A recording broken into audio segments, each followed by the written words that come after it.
What? And I'm going to give you one opportunity because we're friends. Winner! Yeah, F him. They went from loving this guy, best move ever, to hating him.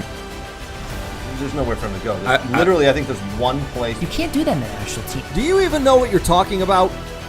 Successful and sexy? No. It wasn't aggravating at times? Yes. Sorry, That's not very fair. It's not about being fair. Welcome to the greatest soccer show ever. All Man United fans live in the past. Welcome to We Are Soccer, only the greatest soccer show this side of the internet. Lots of stuff to get to, as usual. We've got red cards that are red cards but aren't red cards. We've got PSG out of the Champions League. Mbappe refusing to talk his future. We've got Mason Mount being left out of the squad. We've got MLS 360 talk. That's kind of fun. I'm coming around on that. CONCACAF Champions League talk. We've got it all today. Lots and lots to get to, no matter what league, no matter what level of soccer you like. We're talking about it today. Before we get to all the awesome soccer talk, I want to say a big thank you to some of our supporting friends, Soccer World. Thank you very much. 3 Metro Detroit locations or soccerworld.net if you want to visit them online for all your soccer gear needs. Next Level Training. Aaron Bird and his guys train from the youth all the way up to the pro. So no matter what level you're at, you'll find a class that they have. Next Level, thank you very much. And superfanpacks.com. If you're into cards, soccer memorabilia, or any sports memorabilia, superfanpacks.com. All right, like I said, there's a ton of stuff to get to. Listen, some great games happened this weekend and over the past week. Some interesting news. The 7v7 tournament's got a new competitor. We've got players kind of positioning themselves for the summer in the transfer window. We've got some weird rumors flying around about players and clubs. We've got a question I want to ask everybody. A U.S. men's national team legend turned 40 this week. Is he a legend or is he just a good player? We had some differing opinions on that. Clint Dempsey turned 40. We'll get into that as a group a little later. I want to know everybody's thoughts there. Do me a huge favor, though, guys. No matter what platform you are watching us on, give us a like, give us a subscribe, give us a share, leave a comment. Let us know your thoughts on the show. Ask questions, participate, and if the question or comment is good enough, we'll have one of the boys read it out. Speaking of the boys, why don't we head over to the kids' table? Gentlemen, Nate, Brooks, how we doing, boys? Oh, I'm excited. I'm back. My chair was adjusted a little bit different. It's almost like someone else sat here. I didn't catch it. I was too busy. I didn't watch anything. No one else. I thought you said the show was canceled because I wasn't on. No. We definitely had someone here last week, Mr. Danny Price, and filled in very nicely. Man, he did an awesome job. That guy is good looking and smart. You sound like Goldilocks and the Three Bears there. Someone's been sitting in my chair. Yeah, and who ate all my porridge? Oh, jeez. What? Let's get to what's important. To the left of me. Wait, hold on. Did Danny do an intro? He said he cannot do what you can do. Well. Yeah, he did admit that. Oh, hey. He's like, do I have to do the intro? I'm like, no, that's Nate's thing. It's you should okay. have said, can you? All right. Ladies and gentlemen, boys and girls, children of all ages, to the left of me, he's hotter than a Munich squad in the Champions League. He's more wild than a FCC fan group at TQL. That's some inside info that only one guy knows, or maybe two at this table. And more exciting than the start of a DCF season. Mothers, hide your daughters. He's single, always looking to mingle. It's the one, the only, the statistician to your hearts, Brooks Lambier Junior. There's always two. Always two. There's always two. Always two. Thank you, Nate. That was a great introduction, as always. Glad to have you back, my friend. I missed you to the right. Danny Price, though, thank you for filling in last week, though. That was great as well. He was a good guy. Yes, very nice guy. Obviously, said Brother Rice, head coach in Liverpool, Michigan. Yes, good weekend for me. A little college soccer on Saturday night, so that was good.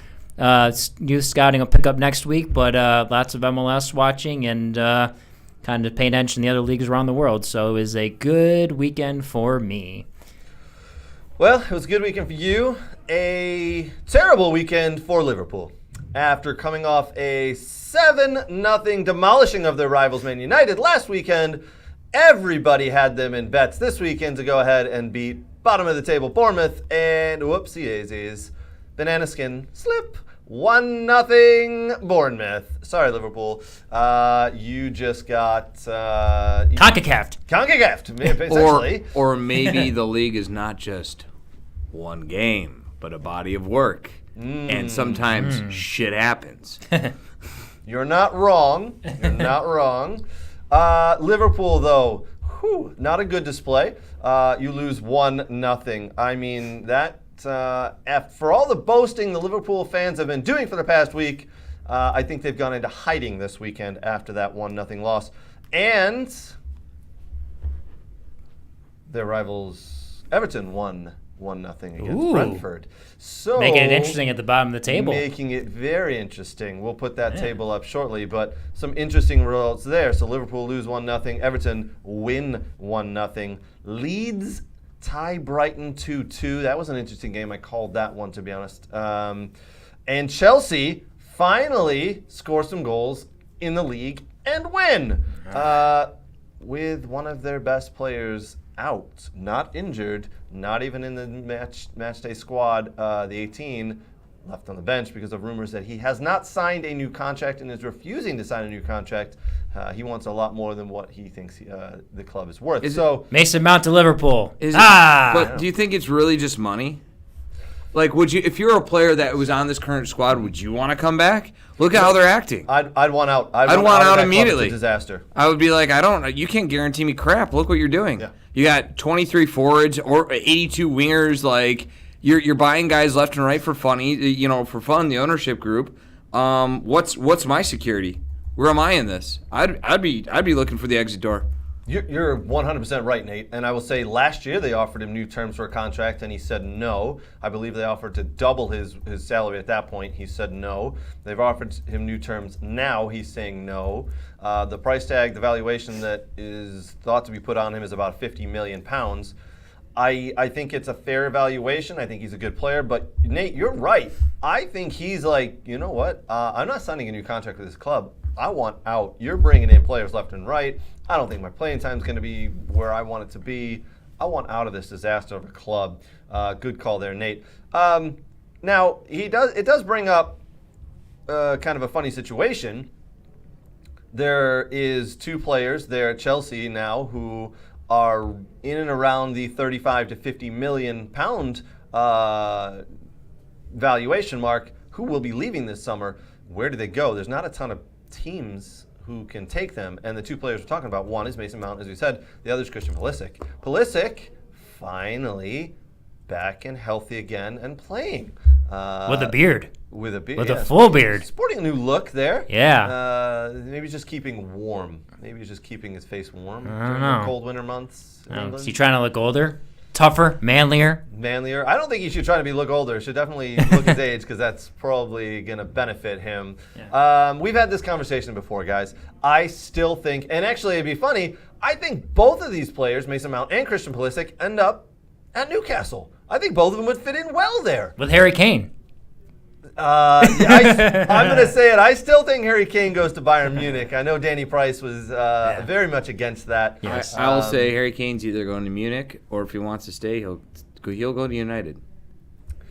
I think United is a good shout for him, but he'd win, right? He'd win stuff. That's what I'm saying. It all depends if he wants to stay in England. If he goes, I want to stay in England, then he's probably going to land in United. If he wants out, and just to win trophies, he'll go to Munich. Anyways, that was last week. Moving on. But let's be honest. Yeah. He is one of the big dominoes of the summer, and where that falls and what his price valuation is will go ahead and tell us how the Mason Mount Christian Pulisic and other players will fall. And there's another player I would like to talk about coming up shortly here about who could possibly move. But the Harry Kane, Mason Mount, Christian Pulisic, those 3 players, I do expect them to be moving this summer. It's an easy sell job for United with what they're doing right now. Because it's going, hey, you see that guy we had on loan? That's your position now. All you have to do is beat him out. Hey, Nate. Well, I was gonna go real dark on that comment. I was gonna go real dark. It's gonna be about me racing somebody who probably can't race. Anyways, that's so. But yeah, I'd be like, can you outrun that trash can over there? Yeah. You know, that pile of wood. No, I mean, honestly, I hope they keep Waghorst as an off the bench player. Yes, I think he'd be a fine off bench option, but clearly not a starter. Yep. You know. All right, so I mean, let's go down that road. We got late breaking news though, real quick. According to Khaled, I look like a stud. Oh, late breaking news. It's very relevant. Clap he posts some good stuff on Facebook. Thank you, sir. I'm a big fan of the stuff he posts, the youth soccer stuff he posts. By the way, yes. Let's go down that road though. What would it take for Harry Kane to move away from Spurs money-wise? We got to be looking at 110 million, and do you, Nate? I'll put you on the spot, being our resident Man United fan. Do you think it's possible? Do you think you're only renting? You're not actually living here. Yeah. In Craig's eyes. Do you think United would pay 110 million for Harry Kane? Because it's good, and we know Daniel Levy is not going to lower the price. I hate to say all they need is a forward, but really all they need is a forward. Like, if you look at that squad right now, they're one forward away for really competing. You're not wrong. You're not wrong, because if they have a forward in that game that's being played today, they win 2-0, even at 10 men. Yeah, but here's the thing. If Levy screws around, I think that who's that strike for Napoli? I'm going to mispronounce his name. Osimena. It flat out said he wants to play for the Premier League. And again, there's not many teams that are sitting in the Premier League that, one, have the funds, two, are in Champions League, you know, that can dull up, and that three, need a striker. Okay, so City's out; they don't need a striker unless Holland goes to Madrid. Which, right. But who knows? There's that rumor, but I don't think that's happening. That's not going to happen for probably another year and a half, right? Liverpool, if they ever get there, they don't need one, right? Chelsea, who knows what they're doing? Maybe Newcastle, maybe. So the well will dry up, is what I'm saying. Yeah. So it's actually in their hands. If you're one of the teams in the top four with the Champions League, whether it's Newcastle, I don't think it's going to be Tottenham, whether whoever climbs that, I think it's going to be new. So I think it's going to be Newcastle, some form of either Newcastle United, City, and Arsenal, right? Yeah, are going to be the top four. Arsenal doesn't need a forward. Yep. City doesn't need a forward. And they can't really spend the money for them because they already got the money tied in that. So that leaves Newcastle and United. So you have two spots. And that's what I mean. If Harry Kane wants to stay in England and Newcastle gets that Ousmane Tendi, then that leaves one spot. And if he plays hardball, he kind of has all the chips. Agreed. I think Harry Kane, would prefer. I don't know him. I don't know this. I haven't read this, but I think he would personally prefer to stay in England. Just a feeling there. United would probably be the best landing spot for him. Newcastle second. I don't think anybody else is going to really be able to afford him or take him because, as you said, I don't think Chelsea is a realistic spot, and I think and don't forget, they're not going to be in Champions League. Well, they're not in Champions League. They won't be. They're not climbing that table. No. There's no way. They got Nkunku coming in, but I do see Osimena coming into Chelsea possibly. I think they could talk him in, and that's a gateway in. I think actually Harry Kane would be a better option for Man United than Osimena because he knows the league, he's proven, and he can do it. Right. And I think he would fit in really well to that system. I've always said you take the Premier League player. Mm-hmm. No, I don't care what the position is. Even though it costs you almost twice as much because he's a proven player. You know what you're getting. Yep. But exactly. The thing of it is with Osimena, where he's playing a very good Napoli team that I think is going to go really far in the Champions League. And they're going to win the league. So I don't see him leaving Napoli, a team that is looking really good, that's going to be very competitive in the Champions League and come to England for a non-Champions League side. I just don't see it. Yeah, I agree. But he's young enough, and the money might tempt him. It might be his way in. But it if, might be his way in and just says, you know what, I get it, we're not in Champions League for a season, but obviously Chelsea with the funds of the players. but may if be United's back a there in little bit less, oh yeah, if United's even if they're or the same, a little bit less or more, Yeah. they win that battle. Or Newcastle, Sure. or whoever. That's what I mean. All they got to do is push another 5 or whatever, and that's. Let's jump outside of the Premiership. One we got our comment. hand raiser here. Hold Coming on. from Danny Price. United are 25 goals away from winning the league. Kane provides that, same as RVP did in 2013. You're not wrong. I don't think he scores 25 in a season in that team, but he'll score close to 20, absolutely. Yeah. And he will take a lot of pressure off players like Rashford or Sancho and Garnacho, who will then score more goals. So you're not wrong, Danny. That is absolutely right. Yep. And again, he is worth the 100 to 110 million that it would cost to prize him away. Nate? Mm-hmm. Benjamin on Facebook also has a shout out that he wants Conte out, and you know what? Yeah, because that's where all your talent is leaving. Who is it? The player's escaping my mind right now. Carlson, he was calling out. Carlson, They thank kept you. playing that all on Friday about all this. Oh my God. Yep, What a soap opera it is there right now. And then he flat out threw Carlson under the bus for the comments. Yeah. His comment was, "Oh yeah, he hasn't been playing good, so I understand that. You know what he's saying." It's like, no, that's not what he said. Pochettino to Tottenham again. Yeah, we'll start with that one again. What's Tuchel doing? Yeah. Yeah. Tuchel to Tottenham, I think, would actually be First a thing that very sounds amazing. good- Say it again. What? Tuchel to Tottenham. Tuchel to Tottenham. Tuchel to Tottenham? Say that Tongue that twister. fast. Tuchel to Tottenham. I think that would be Tottenham a to Tuchel. really good Tottenham hire to for Tuchel. them. Conte, I do think, is out at the end of the season. They will either let him go mutually part, whatever. He is gone. He has not had a good time there. I think Tuchel coming in. What's that? I thought it was just for Carlson not having a good time. I thought he was doing Well, fine. he's not having a good time. But you can't get rid of him. You paid $70 million for him in his first year of 4 or 5 year contract. So I think Conte will be gone. He'll either. I don't think he'll leave because He's only if done he gets, well. If he gets he's fired, really he gets only more money. done well in Serie A. I mean, Yeah, And the but- knock against him too is he's never done well in big European competitions. But he does like England. He likes the Premiership. Conte, which whatever. I don't care. Who's He's stranger, Conte or Jurgi Love?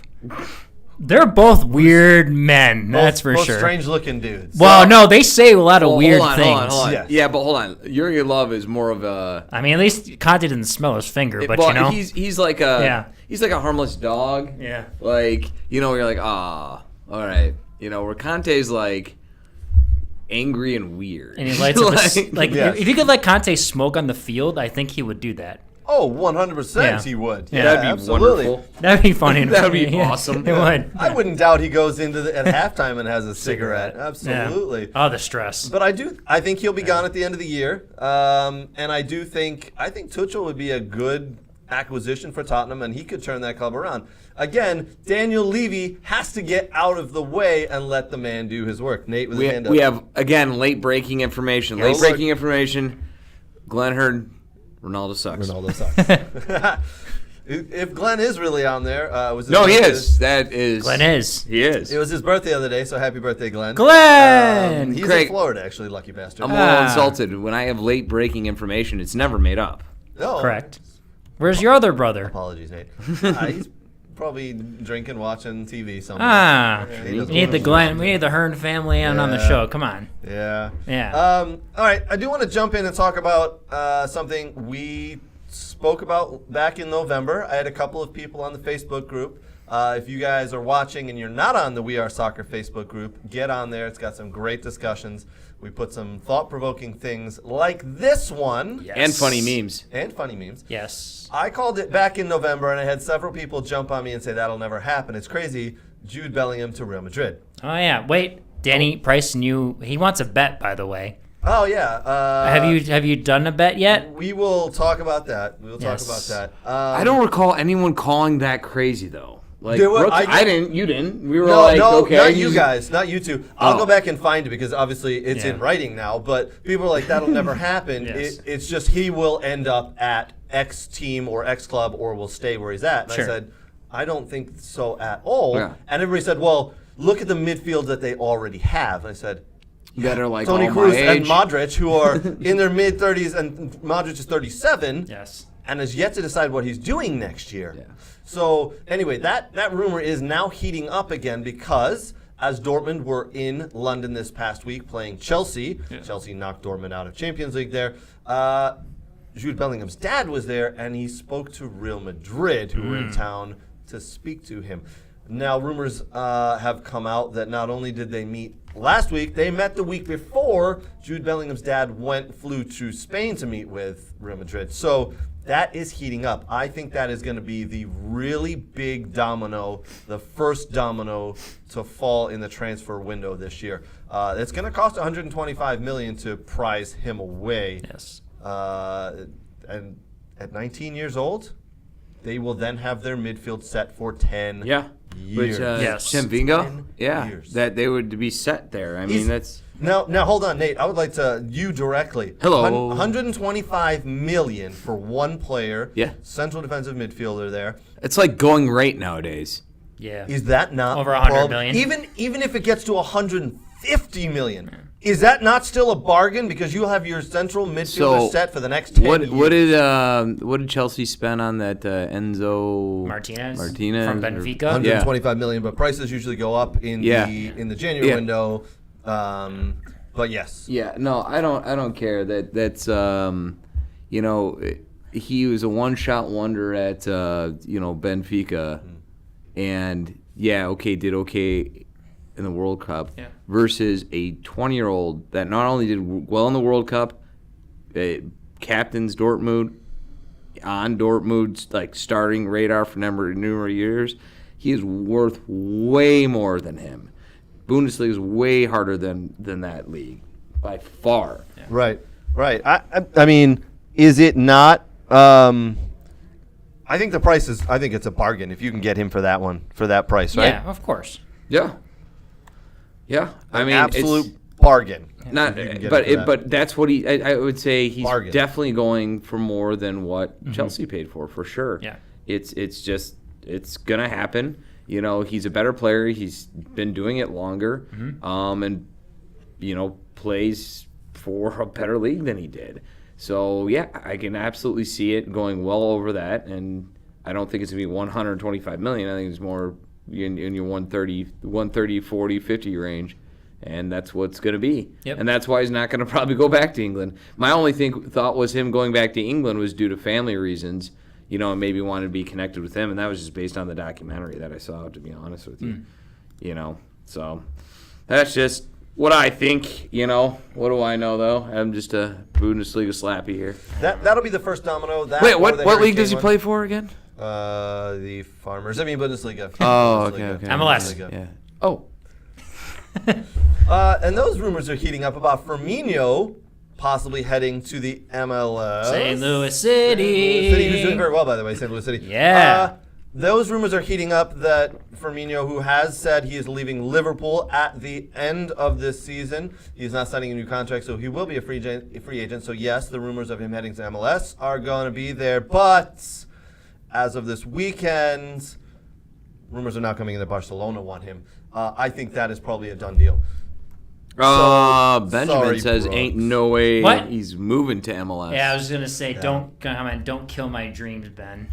Ben has shat on your Sorry, dreams. Barcelona are now in. I believe that Barcelona and Firmino. Piss off, Barcelona! You have all these stupid allegations against you. You shouldn't even be a first division club anymore. We'll talk about that in a second. Yeah. Oh, it's just what all the other teams do that aren't in the German league. They're just getting caught because they're bad at this. What is Or what's don't the old care. saying? If you ain't cheating, you ain't trying. Is that what it is, right? If you can't And beat 'em, Barcelona join 'em. been cheating for a while now. They're trying. If you can't beat them, join them. Yeah, if you can't beat him, join him.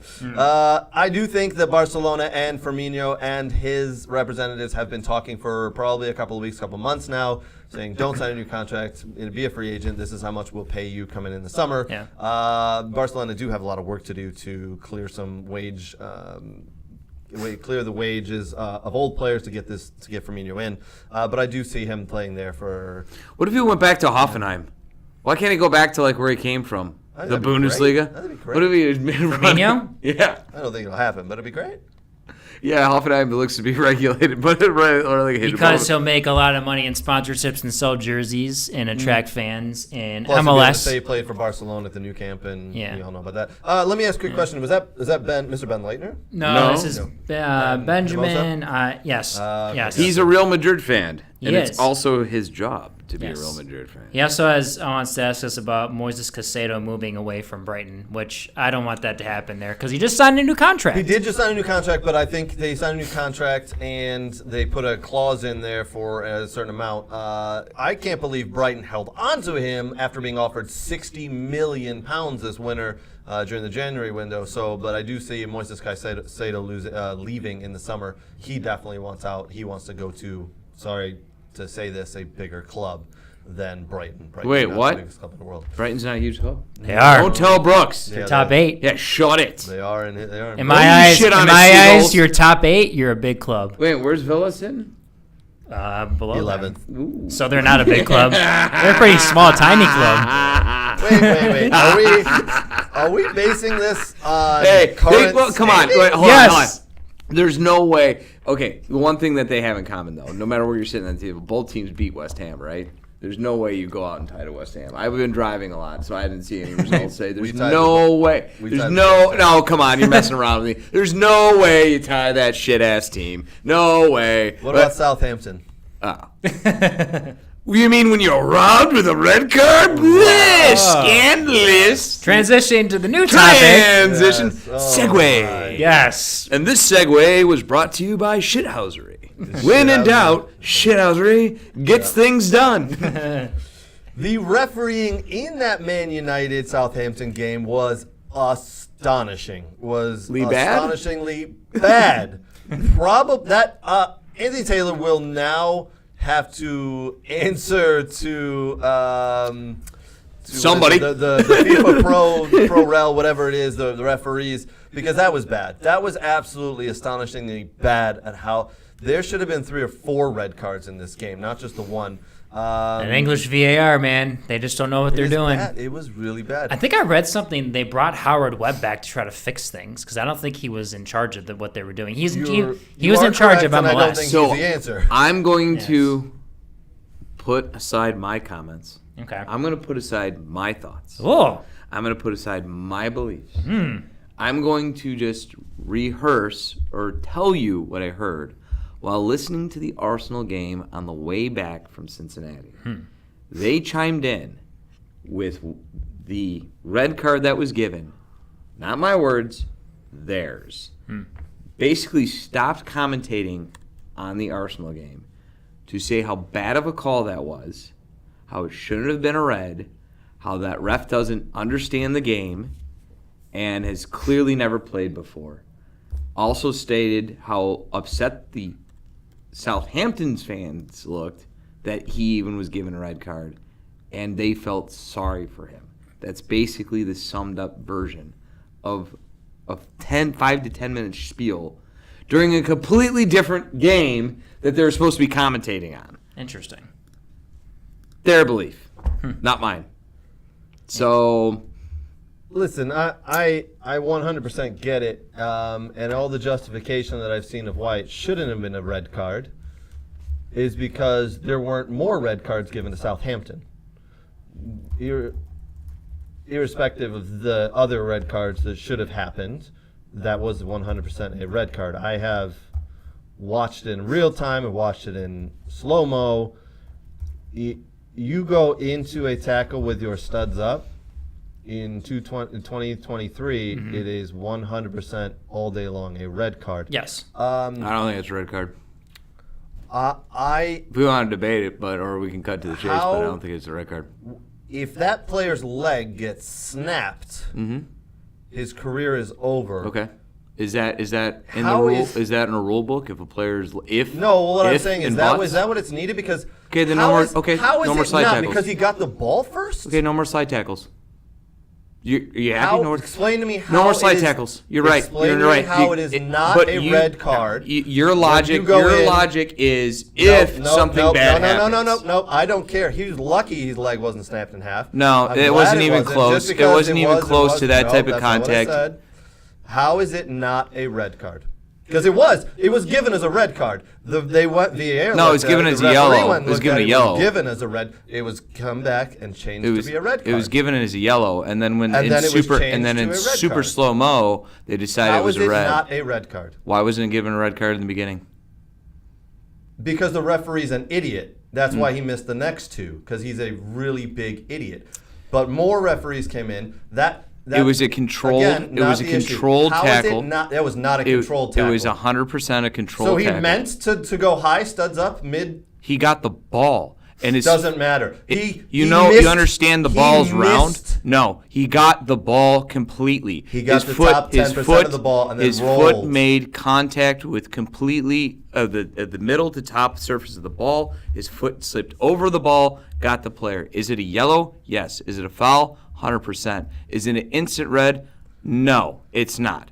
It is not. And if you're going to say then, if this would have happened, what if that could have, should have, would have, then don't have slide tackles anymore. Don't have headers anymore, because when two players go up, they could get a concussion. Concussions have happened. People have died from concussions. What if a header happens in a box and someone gets a concussion, Brooke, and they die? So we shouldn't do that anymore. The fact is, shit happens in a game, okay? There was everyone's going, it doesn't need to be intent. No, it kind of does. It kind of needs to be intent when stuff is happening.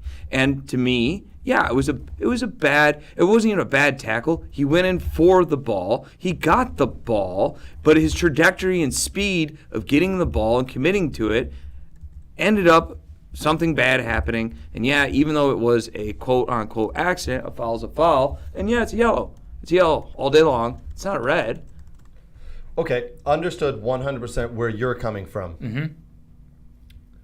And I can't do these ifs games if there's people no get ifs, hurt. There's no ifs. Because, it was but an absolute red if you card. want to boil it down, the referee got it right. Yeah, no, he didn't. Okay, I don't think he did. I did a little survey today. Okay. Someone contacted me, and then I said, "Oh, that's interesting." So I went to 3 different.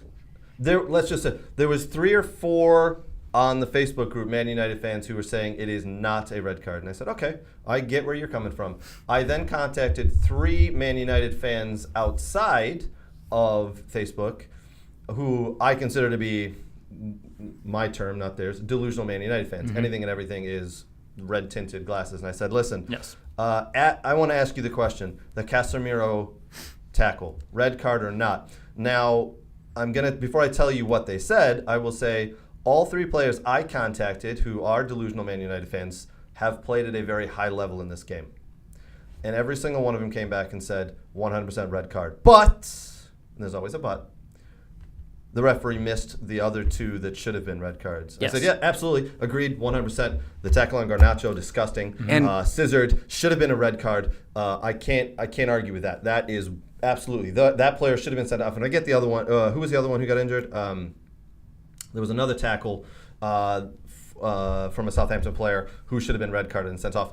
But that irrespective of those 2, the Casemiro one, you come in and you roll on top of the ball and then go into the player, studs up. There's no ifs, ands, or buts. It is a red card. Yes. And not according. I think Man United will look at it and go, "That's disgusting. That was a red card, but the other ones weren't." And they will not appeal it. Correct. I guarantee they will not appeal. Yes. And 2 former professional players who commentate for a living said that was the worst and red card they've ever seen given, and that it was a crime that Casemiro even got that. Brooks? And that if you're going to do that in the professional game, you're taking away the game. Not my words, theirs. So we can take the polling all we want. People are going to have different opinions. I gave you mine. At the end of the day, guess what? Ref saw what he saw, and he gave the card anyways. Yeah. And that's what I always say. You ask me personally, I don't really think so. Yeah. If you ask me,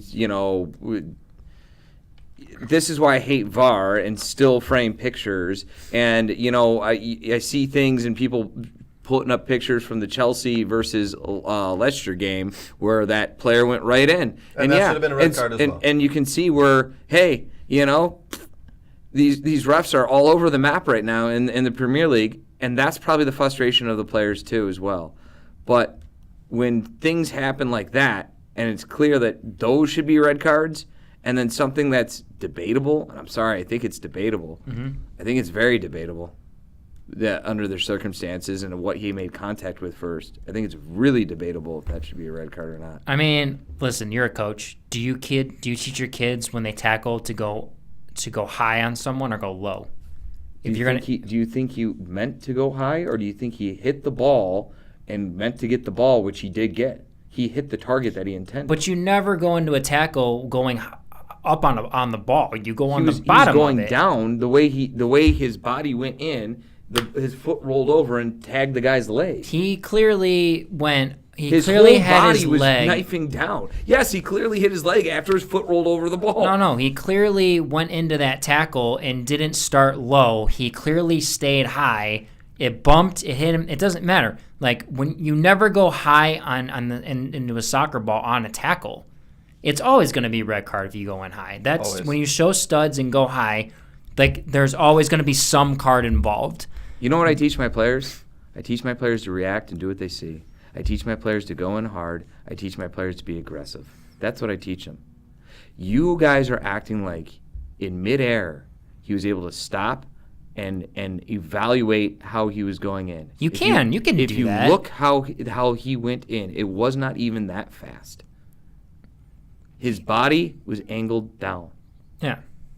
But he didn't have to, in my opinion. He had time to adjust, and he did not have to go in that high on the ball. I disagree. That thing happened. Things happened in blinks of eyes with seconds. Did he argue the call? Yeah, he did. And actually, all the Southampton players, but he did it not with yelling at the ref. He did it with I can't believe that this is happening right now. Because of how dumb the tackle was. No, with the Southampton players literally putting his arms around him, giving him condolences and shaking their heads, going in disbelief that he's getting red carded and being sent off. No, I don't think they wanted to keep him on the field because it was a good tackle. That was a very poor tackle. None of the Southampton players that I saw seemed to be pissed off about it. Actually, they had the opposite reaction when he was getting a red card. No one challenged the yellow card either. Actually, they just kind of stood there. So not a single Southampton player that I remember went up. It is bizarre to me that going studs up after you've touched the ball and rolled over the ball. I mean, trust me, there would be if that was a legal play, there'd be a lot more of that happening. I don't know. I guess at the end of the day, and I'll end it like this. You saw it different than when I saw it. You saw it maybe as an offensive player, as something. I have had that happen. Yeah, and so you're going off personal experience.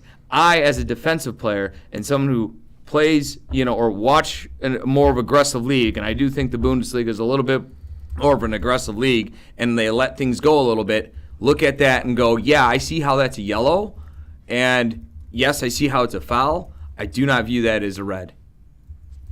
That's me. I see it different. I would love anybody who's actually watching now, red card, and keep the bias out with it being Man United or not Man United. Is it a red card no matter what league it is in? And it doesn't matter the teams or the players.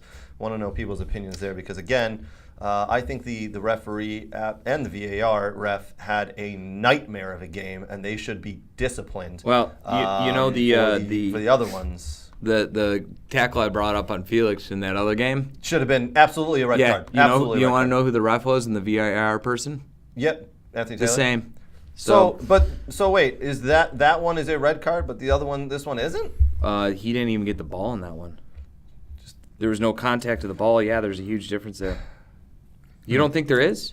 You don't think there is? Listen, if I go in with my studs up and roll the ball and then onto a leg, it's a red. If I come through with the side of my foot, get the ball, then the man, it's not. Yeah, agreed. There's a difference between... You showed studs. Yeah, the studs. Once you showed studs, you're done. Once you show studs, it's done. You're done. Absolutely done. And if you go low and get them with studs, then it's probably a yellow card. But if you go high with studs, it's done. Yeah. I'm just going to say I think you guys saw something different than I did because when I looked at that, I went...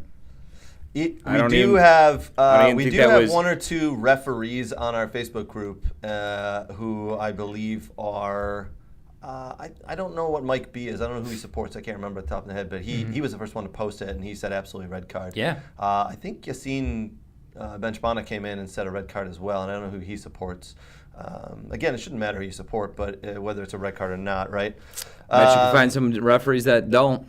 Well, that's the problem, right? You're going to go either way. no matter what you say, Yep. people are going to say you're looking at it through your red tinted or non-red tinted glasses. I brought up two commentators that I don't believe are United fans. Don't believe, don't know.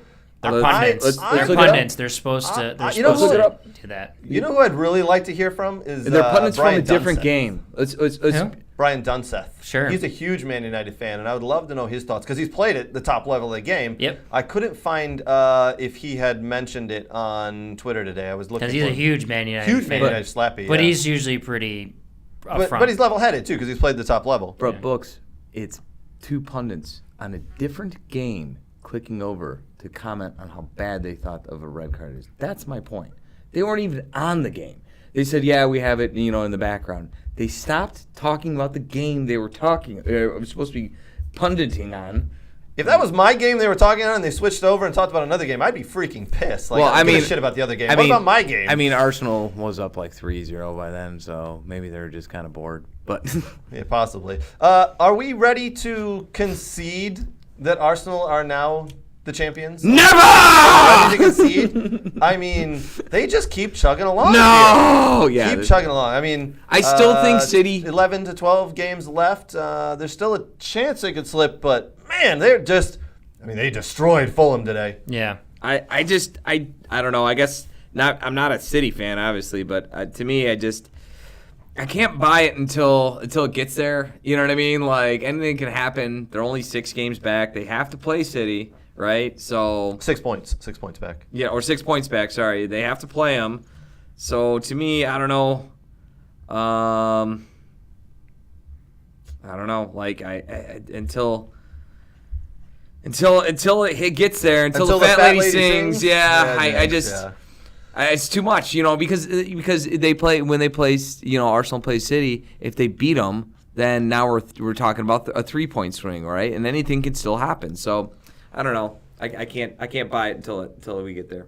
I get it. I absolutely get it. Why don't we quickly tell you who Arsenal have left to play? Yes. All right. So Arsenal coming up next for Arsenal. They actually play in Europa League. They drew Sporting 2-2 last week. I think that Arsenal will take it. It's coming back to the Emirates. So that's not the league play. And then they play Crystal Palace at home. Leeds at home. Arsenal. Liverpool. Arsenal go to Liverpool, to West Ham, Southampton, Man City, April 26th. That'll be the big one right there. If it's within 3 points, if Man City can close the gap within 3 points and it comes to that game Wednesday, April 26th, that's going to be a huge game, and that'll be the telltale right there who goes on to win the league, in my opinion. And right after that, 3 days later, Chelsea. So they play Chelsea. Then they've got Newcastle. So Arsenal have a run of Man City, Chelsea, Newcastle. That's tough. And That's even tough. I'm going to throw Liverpool in there as being, even though they lost, on a given day, if things are right, they can do it. So, that's a tough match. Yeah, that's a tough one. But do we consider Brighton a tough match? It's always a tough one. Yeah, it's always a tough game. I mean, the way they've been playing this year, it's not an easy one. But here's the thing. The last 3 games of the season, this is who Arsenal finished up with. Last game of the season, last 3, Brighton, which we just said is tough. Mm-hmm. Nottingham Forest, who will be scrapping to the death because they don't want to be relegated. Yep. And then Wolves, who at that point will be mid-table and probably have nothing to play for. Yep. So the last 2 games, Nottingham Forest away and then Wolves at home. Yep. That should be 6 points right there. And if Arsenal humming along like they are right now, I don't think they have too much problem with Brighton, but it's still tough. It's still tough to go to Brighton. Yes. I personally have said I think that's it. Arsenal for me are the champions, but you're right, Nate. Until it's mathematically give me 4 when we're 4 games left in the season. I'll believe it. When we're 4 games left, when it's just literally Nottingham Forest, Wolves, and whoever that third or 4th game, then I'll probably buy it and be like, yeah, it's there. And it's not because I don't like Arsenal. I don't know. It's just something's there. Something's in the mist. Well, there's 11 games left for them to play. I do want to quickly. Why don't we quickly look at who Man City finish up with? They have. They're in the FA Cup. The next couple of games for them, RB Leipzig come to Man City, then Burnley in the FA Cup. So not really match games there, right? Yes. League games. How dare you? I know. Well, no, they're tough games. Tough games. No, not in the league. It's not what we're concerned with in this Leipzig gave it their all at home. If they would have got a result at home, I think it would be a little bit of a different story. I think they walk into Etienne and get bowed crushed by City. I think it's a foregone.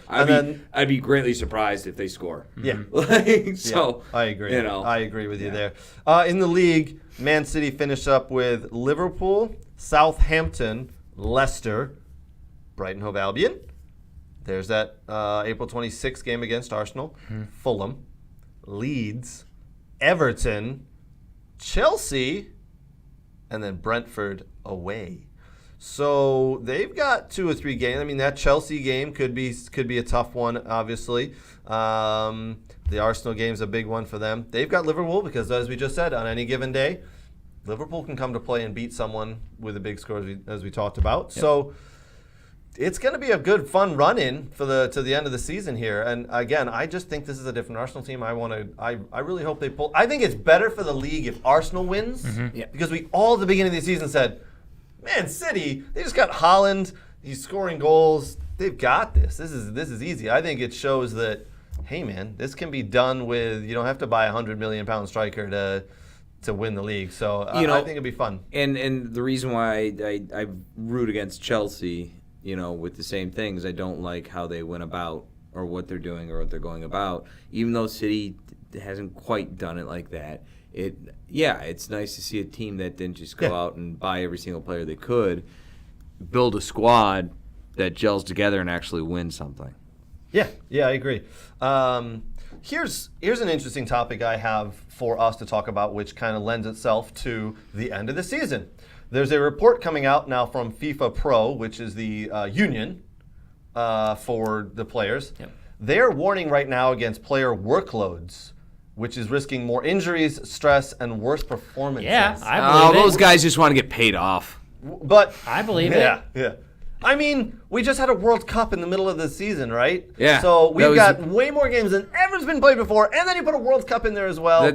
They're not wrong. That World Cup was wildly successful. I can't wait for them to do it again. And then they do Champions League, and then all this. It's the FA Cup, the Carabao Cup, the FA Cup, the Carabao Cup, the League play, the World Cup, all the different pieces. FIFA Club World Cup. You know what I mean? Depending on where it's The quality of play for me has stayed where it needs to be. Yes. But with 10 games left, yes, the quality will go down based on where your club is in the league. So either for me, let more people into certain competitions and make it longer or whatever, and get rid of the smaller, league competitions. Yeah.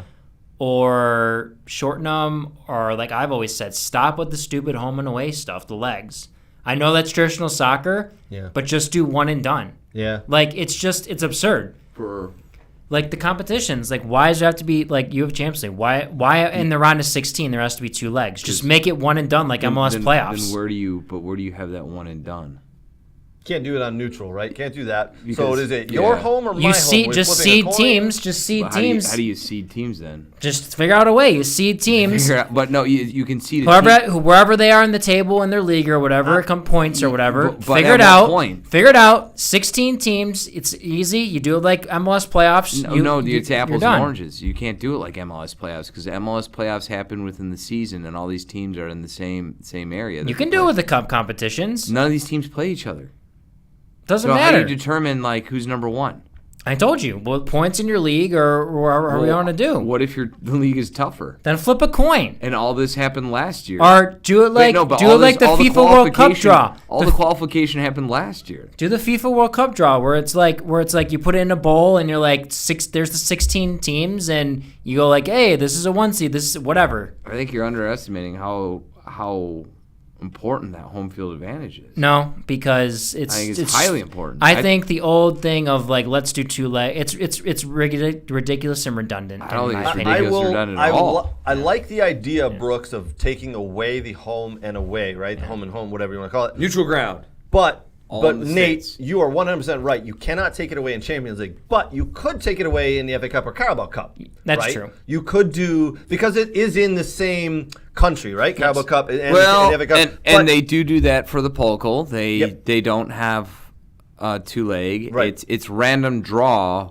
who gets that home field advantage, Yeah. and that's where that really then adds a flavor to it, where you could have Munich having to travel to a 3rd division team and play in their home. Yeah. And it is what it is. Or just always do that if a lower division team matches up with the higher division, that the bigger division team's always going to go on the road. Yeah, no, they don't. It's random draw. You know what I mean? Whoever comes out of the hat first. Whoever comes out of the hat first. Fair enough. And Okay. it is what it is. I think that's fine because it's fair for everyone. And I think it's impossible to get rid of it for Champions League because they are in different leagues. That's the only thing for the Champions League. You could do it how do you determine the higher seed? interleague. Yeah, you could do it interleague for sure. But you can Champions figure League, it out. Come on, Oh, everyone's Bucks. smart. Possibly could.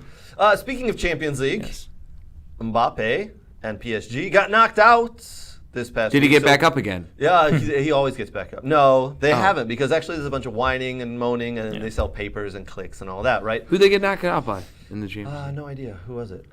The Munich team that has not lost a game so Bayern far Munich this team. year in the Champions League. They have lost in their league, which is awesome fine. to watch. Awesome to see, Which right? is fine because Yeah, guess it's great. what? It works in their favor if there's a title race and they have to perform every week and those players have to stay sharp. Agreed. Yes. But Bayern did knock them out. And they didn't The get back games up were again? Okay, the 2 games weren't as quite as entertaining as I was hoping, but they were decent games. But now all the rumors are flying around in the papers, and he's given interviews, Mbappe, and they've asked him, what are your plans for next year? And he's refused to comment on anything, leading to more rumors that he could be leaving. I think he's just being coy, but I really do think he wants out of that league and out of that club, and he wants to go to his boyhood dream club of Real Madrid, and I do see that happening Not if in you're the next year or two. You think they can afford him this year? If he wants to move this year, if they're going after Bellingham? I think they'll find a way, which is Yeah, I guess unfortunate so. to say. Yeah, I do think they'll find a way. But I said during the World Cup, and I'll say it again. Can he please go play in a real league so we can really appreciate his talent? Because he looked fantastic and amazing in that World Cup. Yep. And he plays for the French league. Nobody cares. It's not real. Ligue 1 is a top league in the world, Nate. Yeah, Put some respect on and I that. look amazing when I lace up my boots against 11-year-olds as well. But the reality is, So MLS is better than League One? yes, There you go.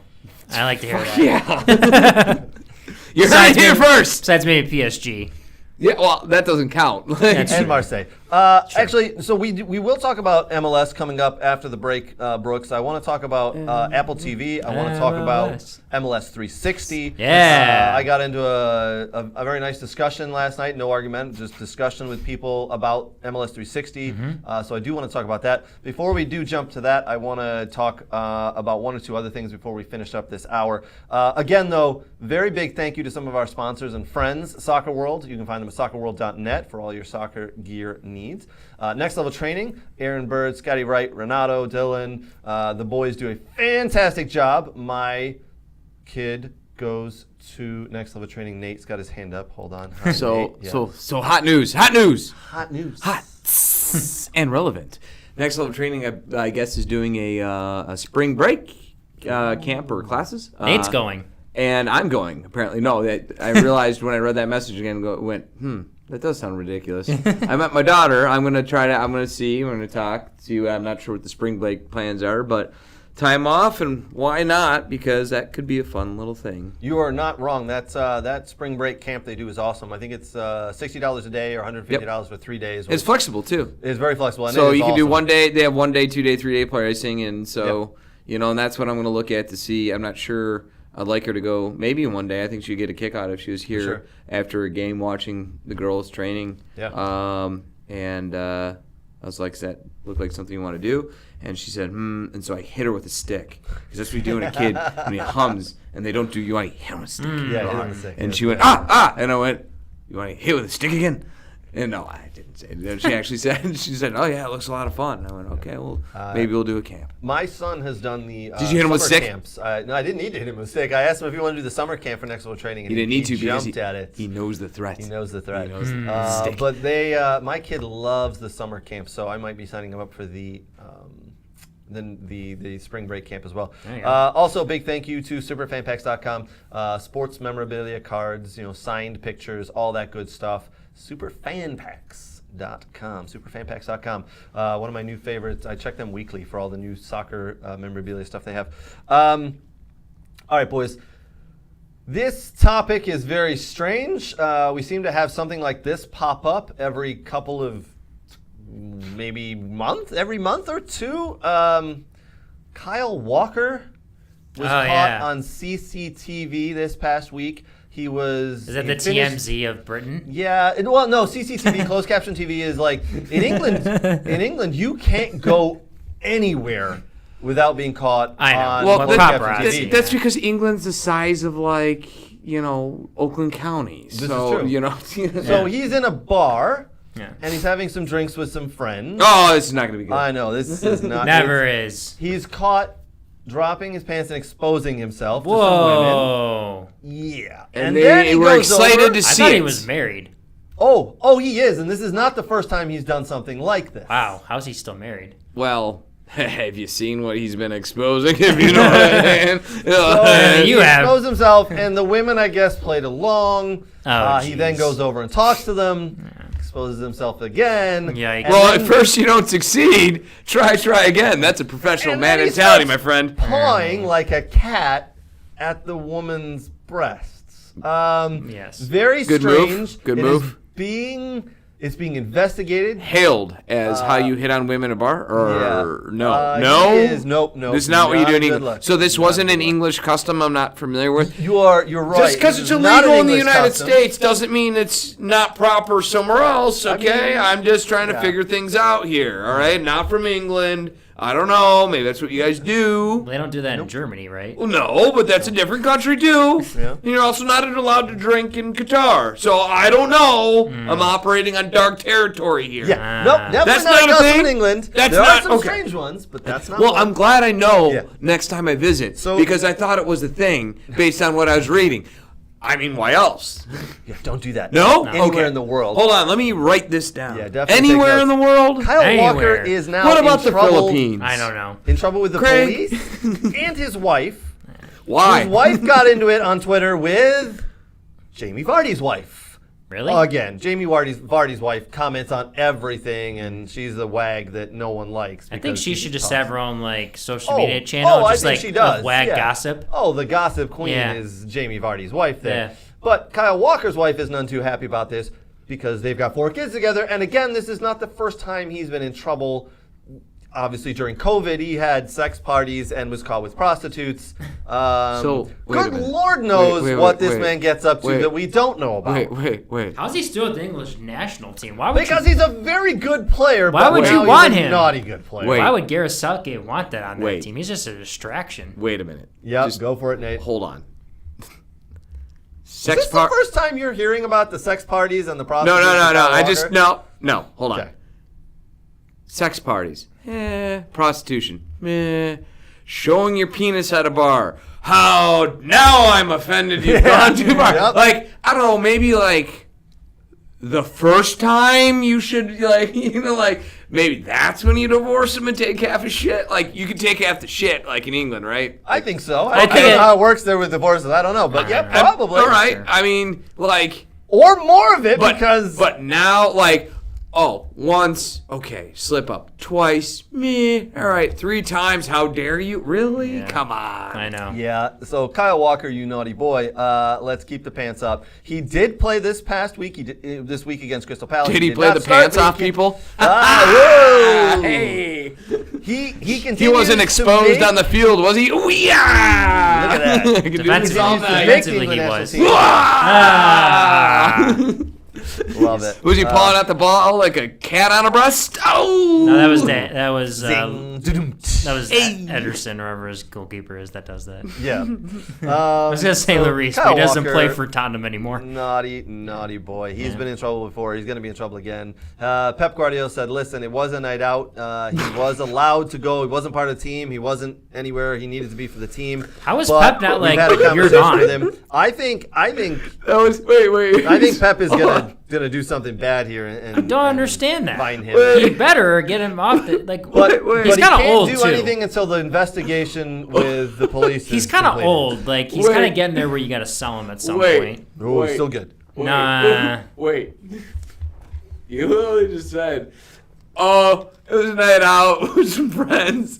Isn't that like the equivalent of, "Oh, boys will be boys"? Like, I mean, come on. That's a bad comment by Pep. Really bad. All right, hold on. That is a horrible comment. I want to say, saying. the press asked Pep the next day about it, and he said, "Yes, I'm aware of it. It was not a team function." He said, as far as the team goes, it wasn't. He wasn't supposed to be in a place with the team. He was out for a night out. This was away from us. He's allowed to go out. We do not agree with what he's done. We are still investigating. We don't know the full scope of it. We've only seen the still pictures. We are still investigating. So I guarantee once the legal investigation is done, then it will become internal, and I fully expect Kyle Walker to be fined, whatever it is. I expect it to be let go. What do you think of Party like? What do you mean? The stuff with Benjamin Mendy, they got rid of him. Benjamin Mendy was up for rape on several accounts. I'm just saying, though, but exposure, that's sexual predator list right there if they do that in England. There's a big difference between exposing yourself and actually forcing yourself, and we're not going to get into that What do you absolutely. These are not places I want to step into. I don't think any of us have a law degree. Let's just skip this. But I just wonder what parties with Walker and Greenwood would be like. Oh, God. Moving on. Time for a break. We will be right back, guys. Go grab a drink. Go grab some chips. We're going to come back and talk a lot more soccer, a lot more interesting things. We will be back in a hot minute.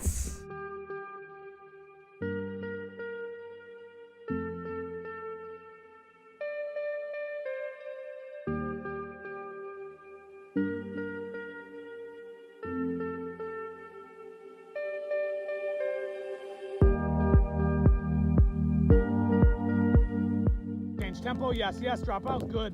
Yes, touch play, right foot, yes. Scan, good. Touch in, play, drop your hip, right, yes, good scan. Yes.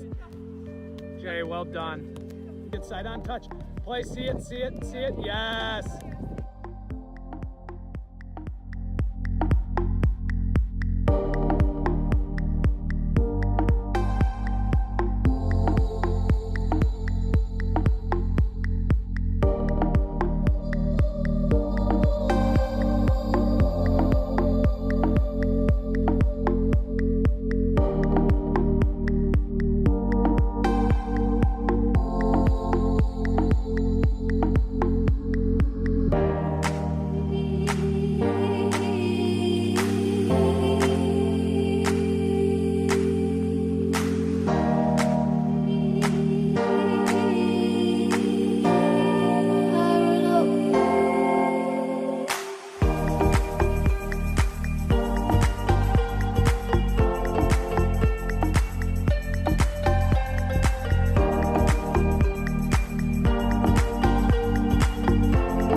All right, guys, welcome back. Thanks for sticking around.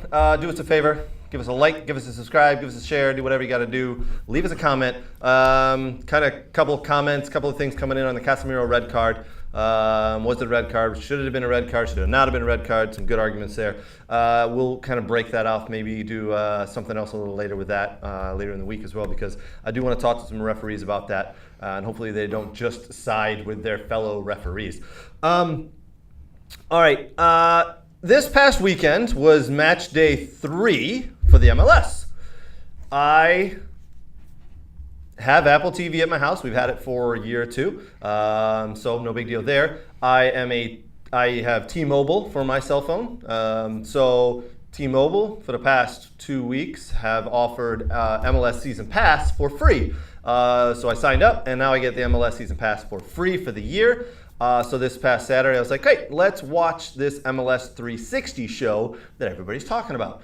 I expected to watch it for a couple of minutes and then just decide on a game to watch. I watched MLS 360 for maybe 90 minutes, maybe more, maybe 2 hours. It was great. It was absolutely great. The camera work was great. The commentary was okay. It's getting better. I think it will get a lot better once the commentators and everything get into the groove. So what it is, it's like the NBC Goal Rush. They jump around from game to game. Whenever it looks like someone could score, or there's a free kick or a controversial play or something like that, they jump to that. So you've got four commentators, studio analysts in one studio. Studio looks very nice and clean, very Apple-esque in my opinion. Not a lot of stuff on the walls, not a lot of glimmer and gloss, just very nice, prim and proper, very Apple. And they sit in the studio and they commentate on the game that they jump to. So if it looked like a goal was going to happen, they jump to that game and they start commentating on it. They were very well informed. It was awesome. I was blown away by how good it was. I am a huge fan of this. I honestly cannot wait till next weekend to watch it again. That could be my Saturday night planned for the next 6 months now. Thank you, Apple TV and MLS 360. There were a lot of big MLS games this weekend. Not a lot of big scores, though. We had big scores in week 1 and week 2. This week, week 3, not so much. We'll talk about those scores in some of the games. Our buddy Nate was at one of the games. We'll talk about that for a second.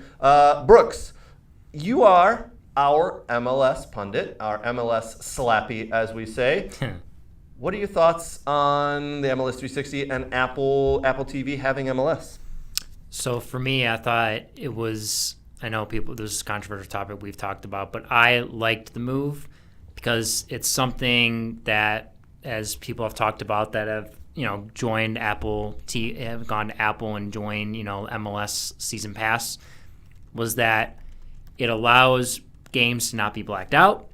It allows teams to pick the time they would like to have matches, so they can work around other sporting events that are in their their cities, whether they have multiple big sports teams, whether they think a game needs to move maybe because of weather, if it's too hot in the summer, too cold. There's many advantages I think Apple TV with MLS Season Pass gives MLS. Having said that, watching the 360, I watched it the first week and I thought it was great. It was very simplistic. It's kind of like NFL Red Zone with that people that have gotten that with DirecTV with or Ticket, whatever they call it, where it jumps around to give updates of games. What do they call it in the NFL? The Red Zone, is that what it is? NFL Red Zone. So whenever a team gets into the 20 inside the 20, that's when they cut to it, right? The NFL is the original group that's right. to do this bullshit. I did not think it was going to work for soccer, man. I was like, this is not going to work. This is a terrible idea. It has, though. For me, it's simplified it. If you don't want to watch just one game and there's several games going on at once, like kick off at 7:30, and you're interested in multiple ones, I don't mind it. I think it's interesting.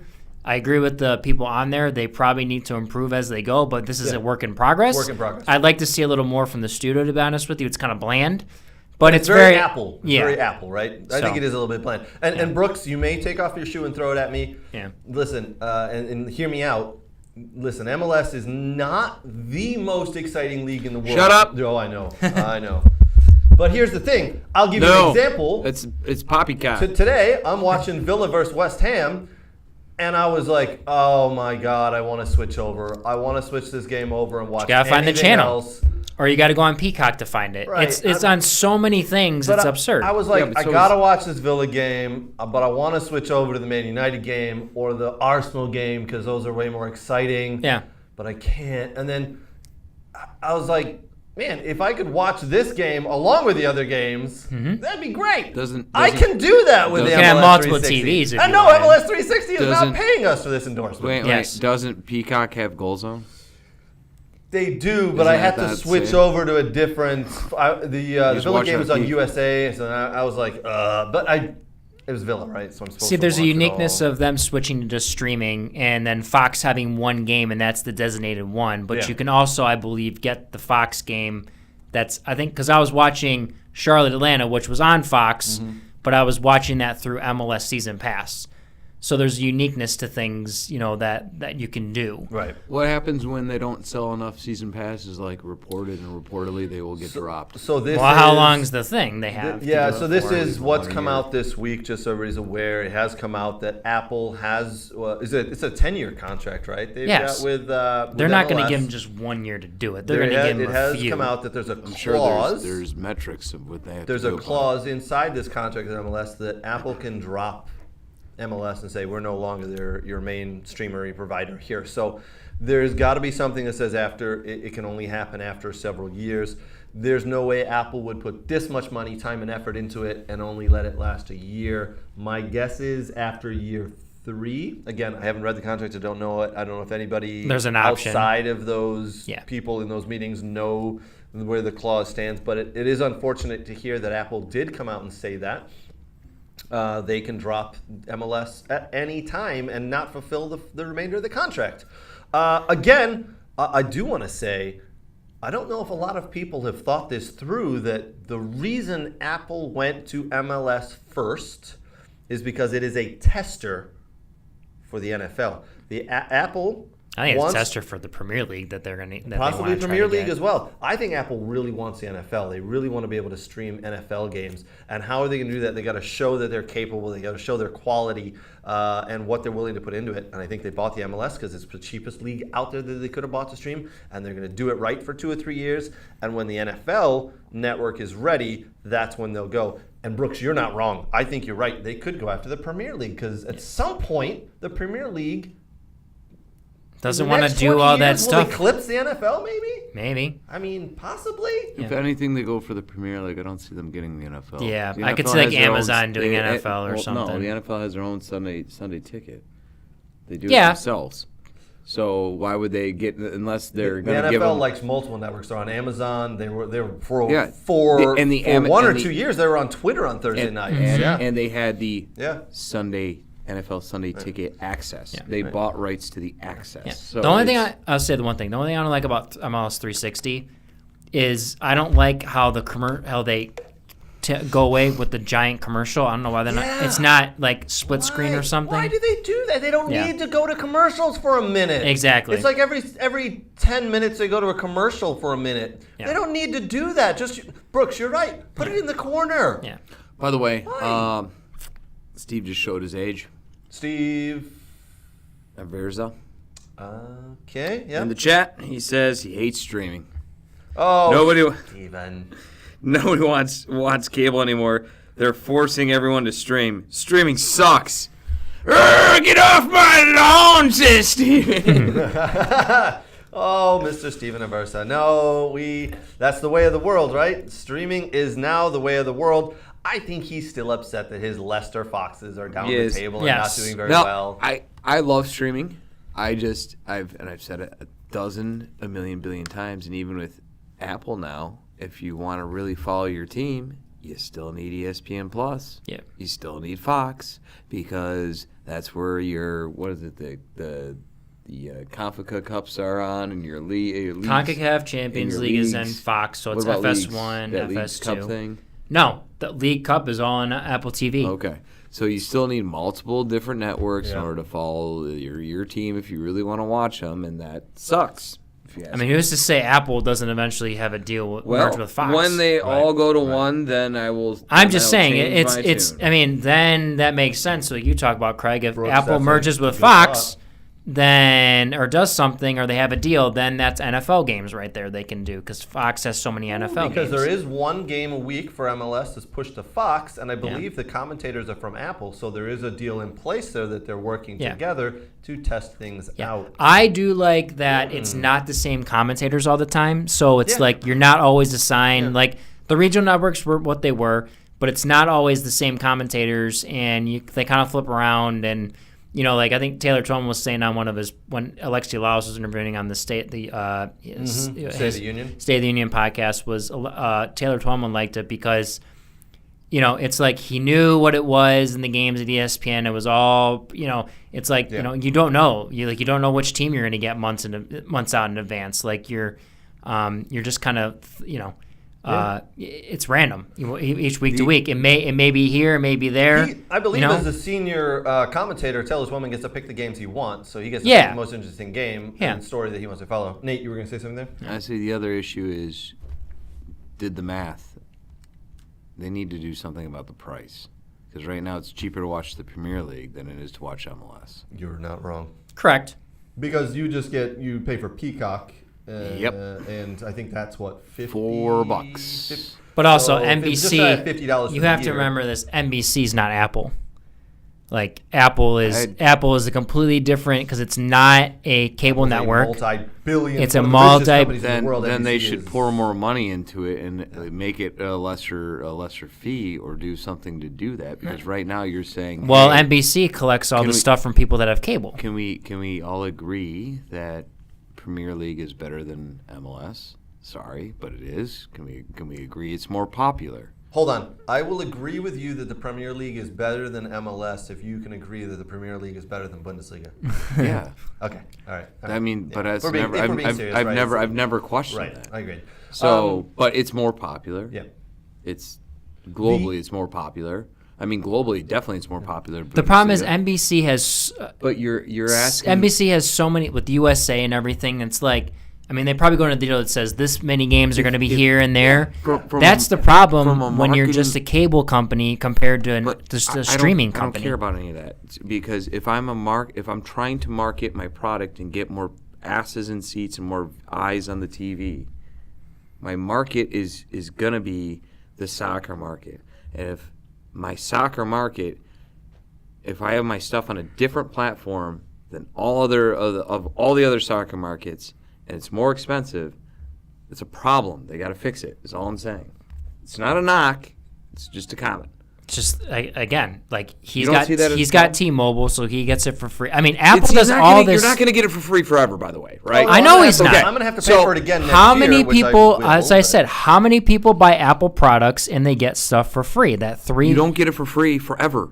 You don't, but you get it for so many months where people will sign up, and then that will make them consider is it worth it to buy it? And then they're paying. So now you're assuming that, hey, I'm going to get a free Apple. Everyone who wants to watch soccer is going to get a free Apple product. Actually, there's people who hate fucking Apple and won't buy it. Yeah. So, but there are a lot of people that love to buy Apple products. So you don't see it as a problem that the better product is cheaper and more accessible?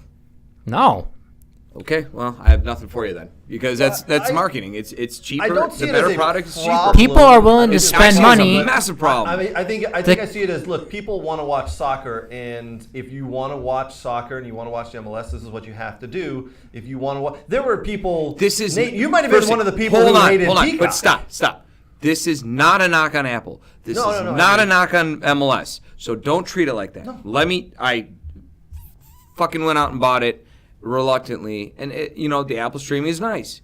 I see it as a problem if we're trying to grow our domestic league, which that's what I'm focused on right now, that it's on an independent platform, that there's no drive, there's no motivation for me to be able to get these other people over there. Now, if the Premier League jumps on there, that would be fantastic. Or any other big league. What? Or even the Bundesliga or any other big league. Bundesliga, it's only a 1%. What if Champions League goes? But maybe they do a test run, but Champions League does it before Premier League. If something, because Bundesliga won't cut it. I mean, correct. I'm going to say that even as Unfortunately, a fan, no. There's not, the populator is not there yet. Yeah. Okay. So if a different league, Champions League, if Premier League, something else gets on there, then yes, then the viewership's going to change. Because I guarantee if you watch MLS and give it a chance, and especially if you live in a city, we get to the big reveal later in life, but if you live in a city that has an MLS team, a good one, that shit's awesome. Like, it is awesome. And when I say it's not as popular, Premier League's better. It has nothing to do, it's just purely with the amount of money that they can do to buy players. The games are exciting. The atmosphere is fucking cool. And MLS I'm a huge fan of MLS, right? So I want to see it flourish and get better and continue getting better. And this move, this scares me a little bit because of this stuff. Because when I look at it from a market perspective, it's a problem. Yeah. I mean, I don't think it's not off that possibly that, Gold Cup will come to Fox and like those other competitions. I mean, who's to say that some of the international competitions won't eventually come Hopefully to Apple TV? Like Copa America, like maybe they're thinking that too. Would you put it past Apple to have those plans in place to say this? Hopefully they will. Yeah, hopefully they will. I mean, and hopefully MLS is still there long enough, and something janky doesn't happen if they have an out clause. So I will say there are some competitions. A good example, and this is tough because it's where they're located. The smaller countries like CONCACAF Champions League and such. Where because the thing is, don't forget. You have to buy the huge FS package to even get FS2. You may get Fox Sports 1 and Fox TV channel, but to get Fox Sports Go and everything, you need to pony up a little more money in your TV package and such. I don't think anything's on that stuff anymore, is there? Not soccer. Yeah. Like there's FS, like they'll show like Liga MX games on there. They'll show CONCACAF Champions League, and there's some other stuff they'll randomly show because and on TV package at home, I have that. But I think at some point, like we talked about, it may not be the Premier League right away, but international competition or Champions League or something. Slowly but surely, maybe. I'd love to see the Champions League over there, and I could drop my goddamn Paramount Plus. Exactly. Yeah. It would be good. I think it'd be awesome if Champions League and Europa League because if competitions went to Apple. Yeah. I mean. If you really think about it, I think people mostly purchase Paramount Plus and Peacock not for the content, but for the sporting. They got some good content. Do they? Yeah. I've never watched anything else on Paramount. They or Peacock actually other than the sports. Yeah. I don't know if my kids have. I really don't know. They do though, because Paramount has Yellowstone, which is one of the most popular TVs or these shows that are right now, and they have all the offshoots of. Yeah, look it up. But it is one of the most popular shows right now, and they have all the off branches of Yellowstone. Sure. It's actually kind of a popular network. I think maybe the sports is a lead into the other stuff, right? Yeah. You know what the MLS needs though?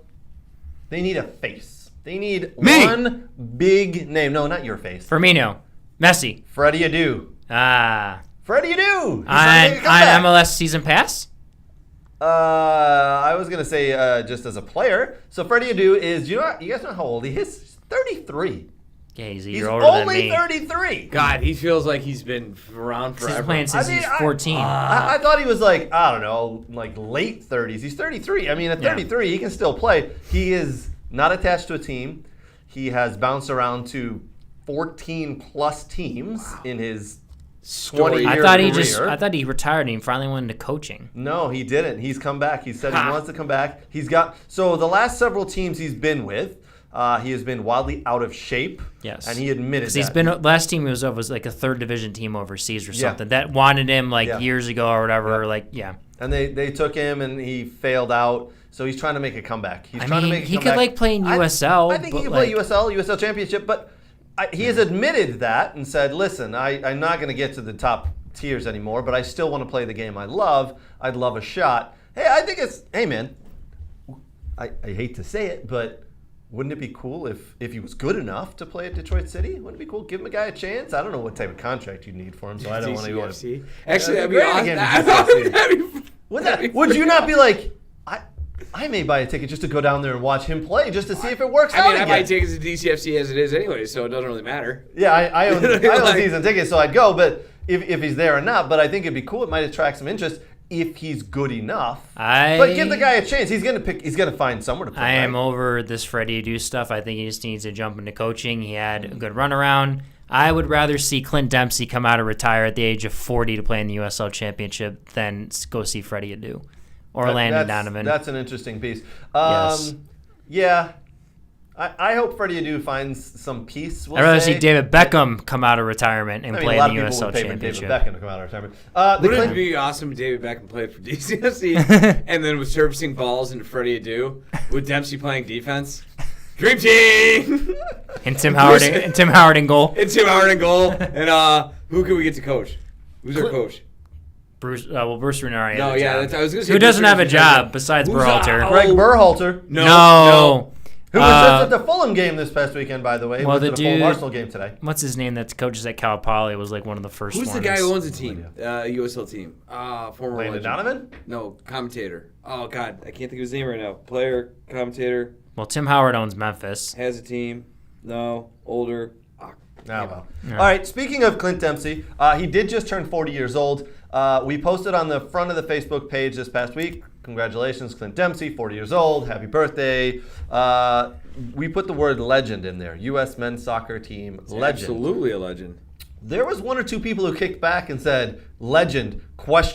Are you kidding me? Wow. And I went, well, maybe I'm looking at this wrong. Is Clint Dempsey, if he's not one of the greatest U.S. men's national team players, one of the greatest American soccer players ever, he's top 5, right? I want people's opinion on this. So if you're on the Facebook, you're on YouTube, where does Clint Dempsey fall? Is he in your top 2, top 3, top 1? Where is he? Boys, we've had this discussion before, but I'd love it again.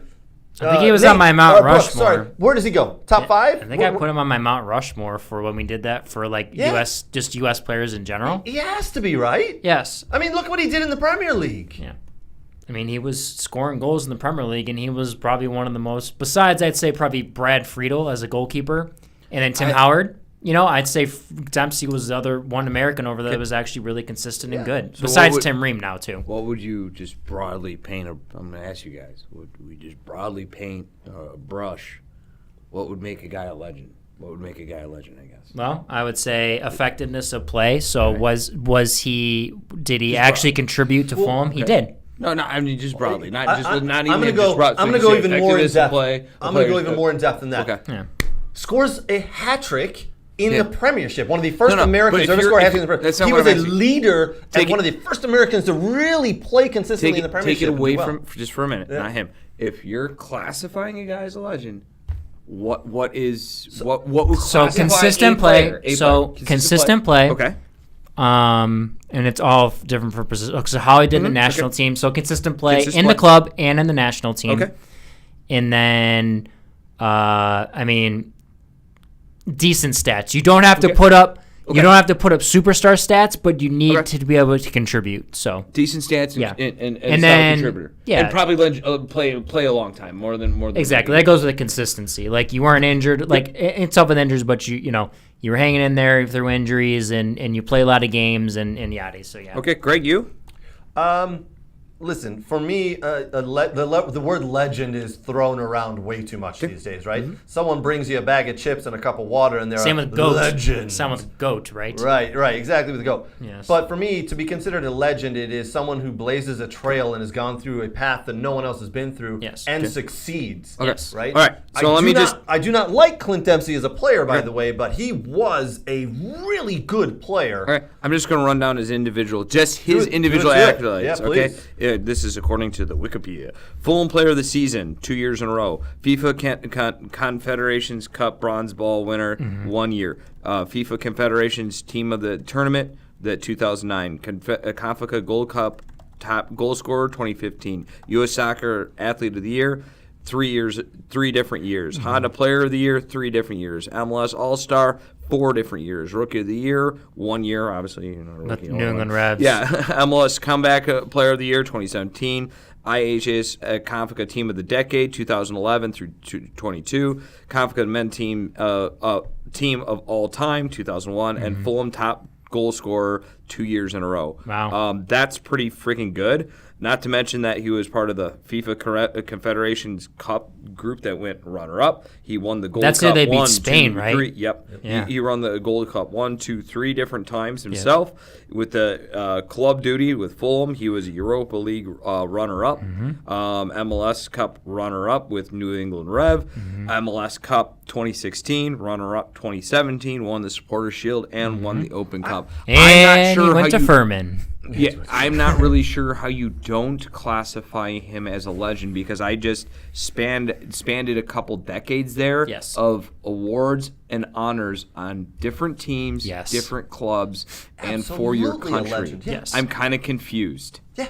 Yes. Like, I'm not asking you to like him, and that's why I was like, hey, broadly, how would you? Because you're right, it's hard because there's this guy's the best, and like, how do you break that down? And I have a tough time with people that like individual accolades. If you did a lot of stuff for your team, it's everyone's like and that's why if you don't watch a player over a long enough span and see consistency, and you just base it off stats and awards, sometimes it's very deceptive. Right. Because he could have been just a playmaker on a team, but when I remember watching Clint Dempsey perform, he did everything: playmaking, tackling, goals, big moments. Like, that goal where he was Juventus where he chipped the keeper. I think so. In UEFA Champions League, I think, or Europa League. That's one of the goals I see all the time on his highlight videos. Listen, he was one of the top outfield U.S. men's national team players who went into the Premiership, played consistently at the highest level the world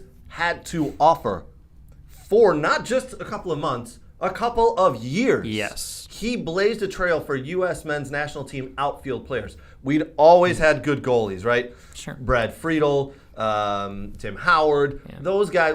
Guzan. Back in the early 2000s, everybody knew that good American goalies had great hands. This is where it's at. This is the American player. Clint Dempsey comes along, plays with Fulham, plays with Tottenham. Oh, well, now we've got guys who can play in the middle of the field, control games, and score goals? And it had been a while because he it was... led the way. Absolute legend. Well, McBride was over there, but midfielders, you look at like John Harkes was over there, and then it had been a while Claudio Reyna was over there, but it had been a good span when there had been a midfielder that went over. They were not the main man on teams. True, and they were just goals contributors. Consistently like he. Yeah. For me, again, I am not a Clint Dempsey fan. He is not. I just don't like him, but I put him as a top 3 American players. Yep. I think this is where people are getting disconnected. So I'm going to read off Michael Tyson's comment. Yep. And then I'm going to correct what he's actually saying. Yep. Not correct, but say where I think he's gone askew.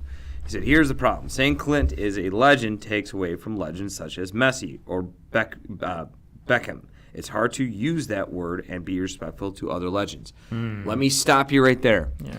Messi plays where? For who? PSG. Which country? France. Messi plays for. Argentina. Sorry, yeah.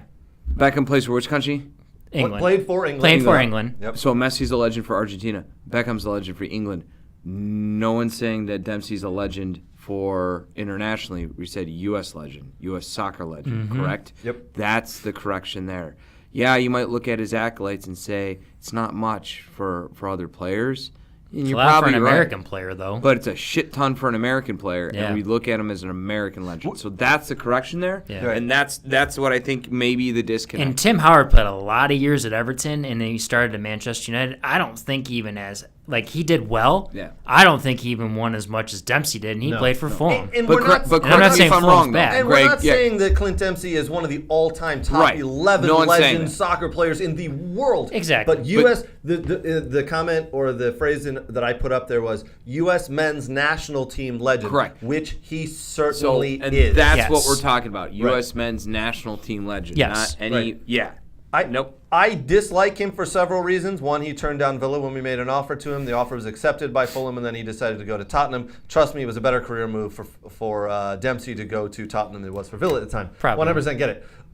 Still butthurt about that. I don't like that he shows up and does all this commentary stuff, and it looks like he's super high, and he wears a camouflage jacket and is weirdly unprofessional. He's from Texas, dude. Come on. I know. That's just but again, taking nothing away from him on the field. Yes. He was was a stud player and a U.S. men's national team legend. And Personally speaking, I think he should be the face of Apple TV for MLS going forward. Sure. Based on how awesome he was. Sure. Yeah. Super high with his camel He was jacket. super high. That's why I have to keep wearing sunglasses on those It's shows. awesome. Yeah. Keep it going. I'm sure at some point Apple TV also brings over John Strong and Stu Holden at some point and does some stuff too. But Yeah, I agree with that. Yeah. anywho, or maybe Lexi. I do want to quickly show, we got away from it a little bit. Let's just quickly show some of the scores that happened this week. We only got about 20 minutes left in the show. Atlanta United. They smoked Charlotte. Smoked. They had that was a God. frenzy. Good Lord. Caleb Wiley, the homegrown player for Atlanta, 2 goals and an assist. Good job for him. Yeah, we have to keep an eye on him, keep how he's doing there. Whitecaps and FC Dallas 1-1. FC Cincinnati 1, Sounders nothing. Nate! Here we go. Nate was at that. There you go. FC Cincinnati. Here All right. we go. Nate, here we go. Yes, sir. Tell us a little bit about that game. Yes. We'll get to the team of the week, which will feature you in a second once we're done with these scores. But you were at that game. Fun. I was. Good game. I have a mission, a mission to make. So for the fourth time in my entire life, I'm now switching MLS allegiances. It's hard. You went to Seattle. Now, where would you originally start? I originally started with the Fire because it was the first MLS team I saw. Yes. And then was like, man, there's nothing here. This sucks. And then I went to Seattle. And I was like, this is kind of stupid because I'm never going to go to Seattle again because, it's way too far away. It's way too far away. So I went to Columbus. And, Luke's probably going to punch me next time he sees me. But from here on in, baby. Whoa! Oh, Jesus, Natty! Oh, jeez. Let's go!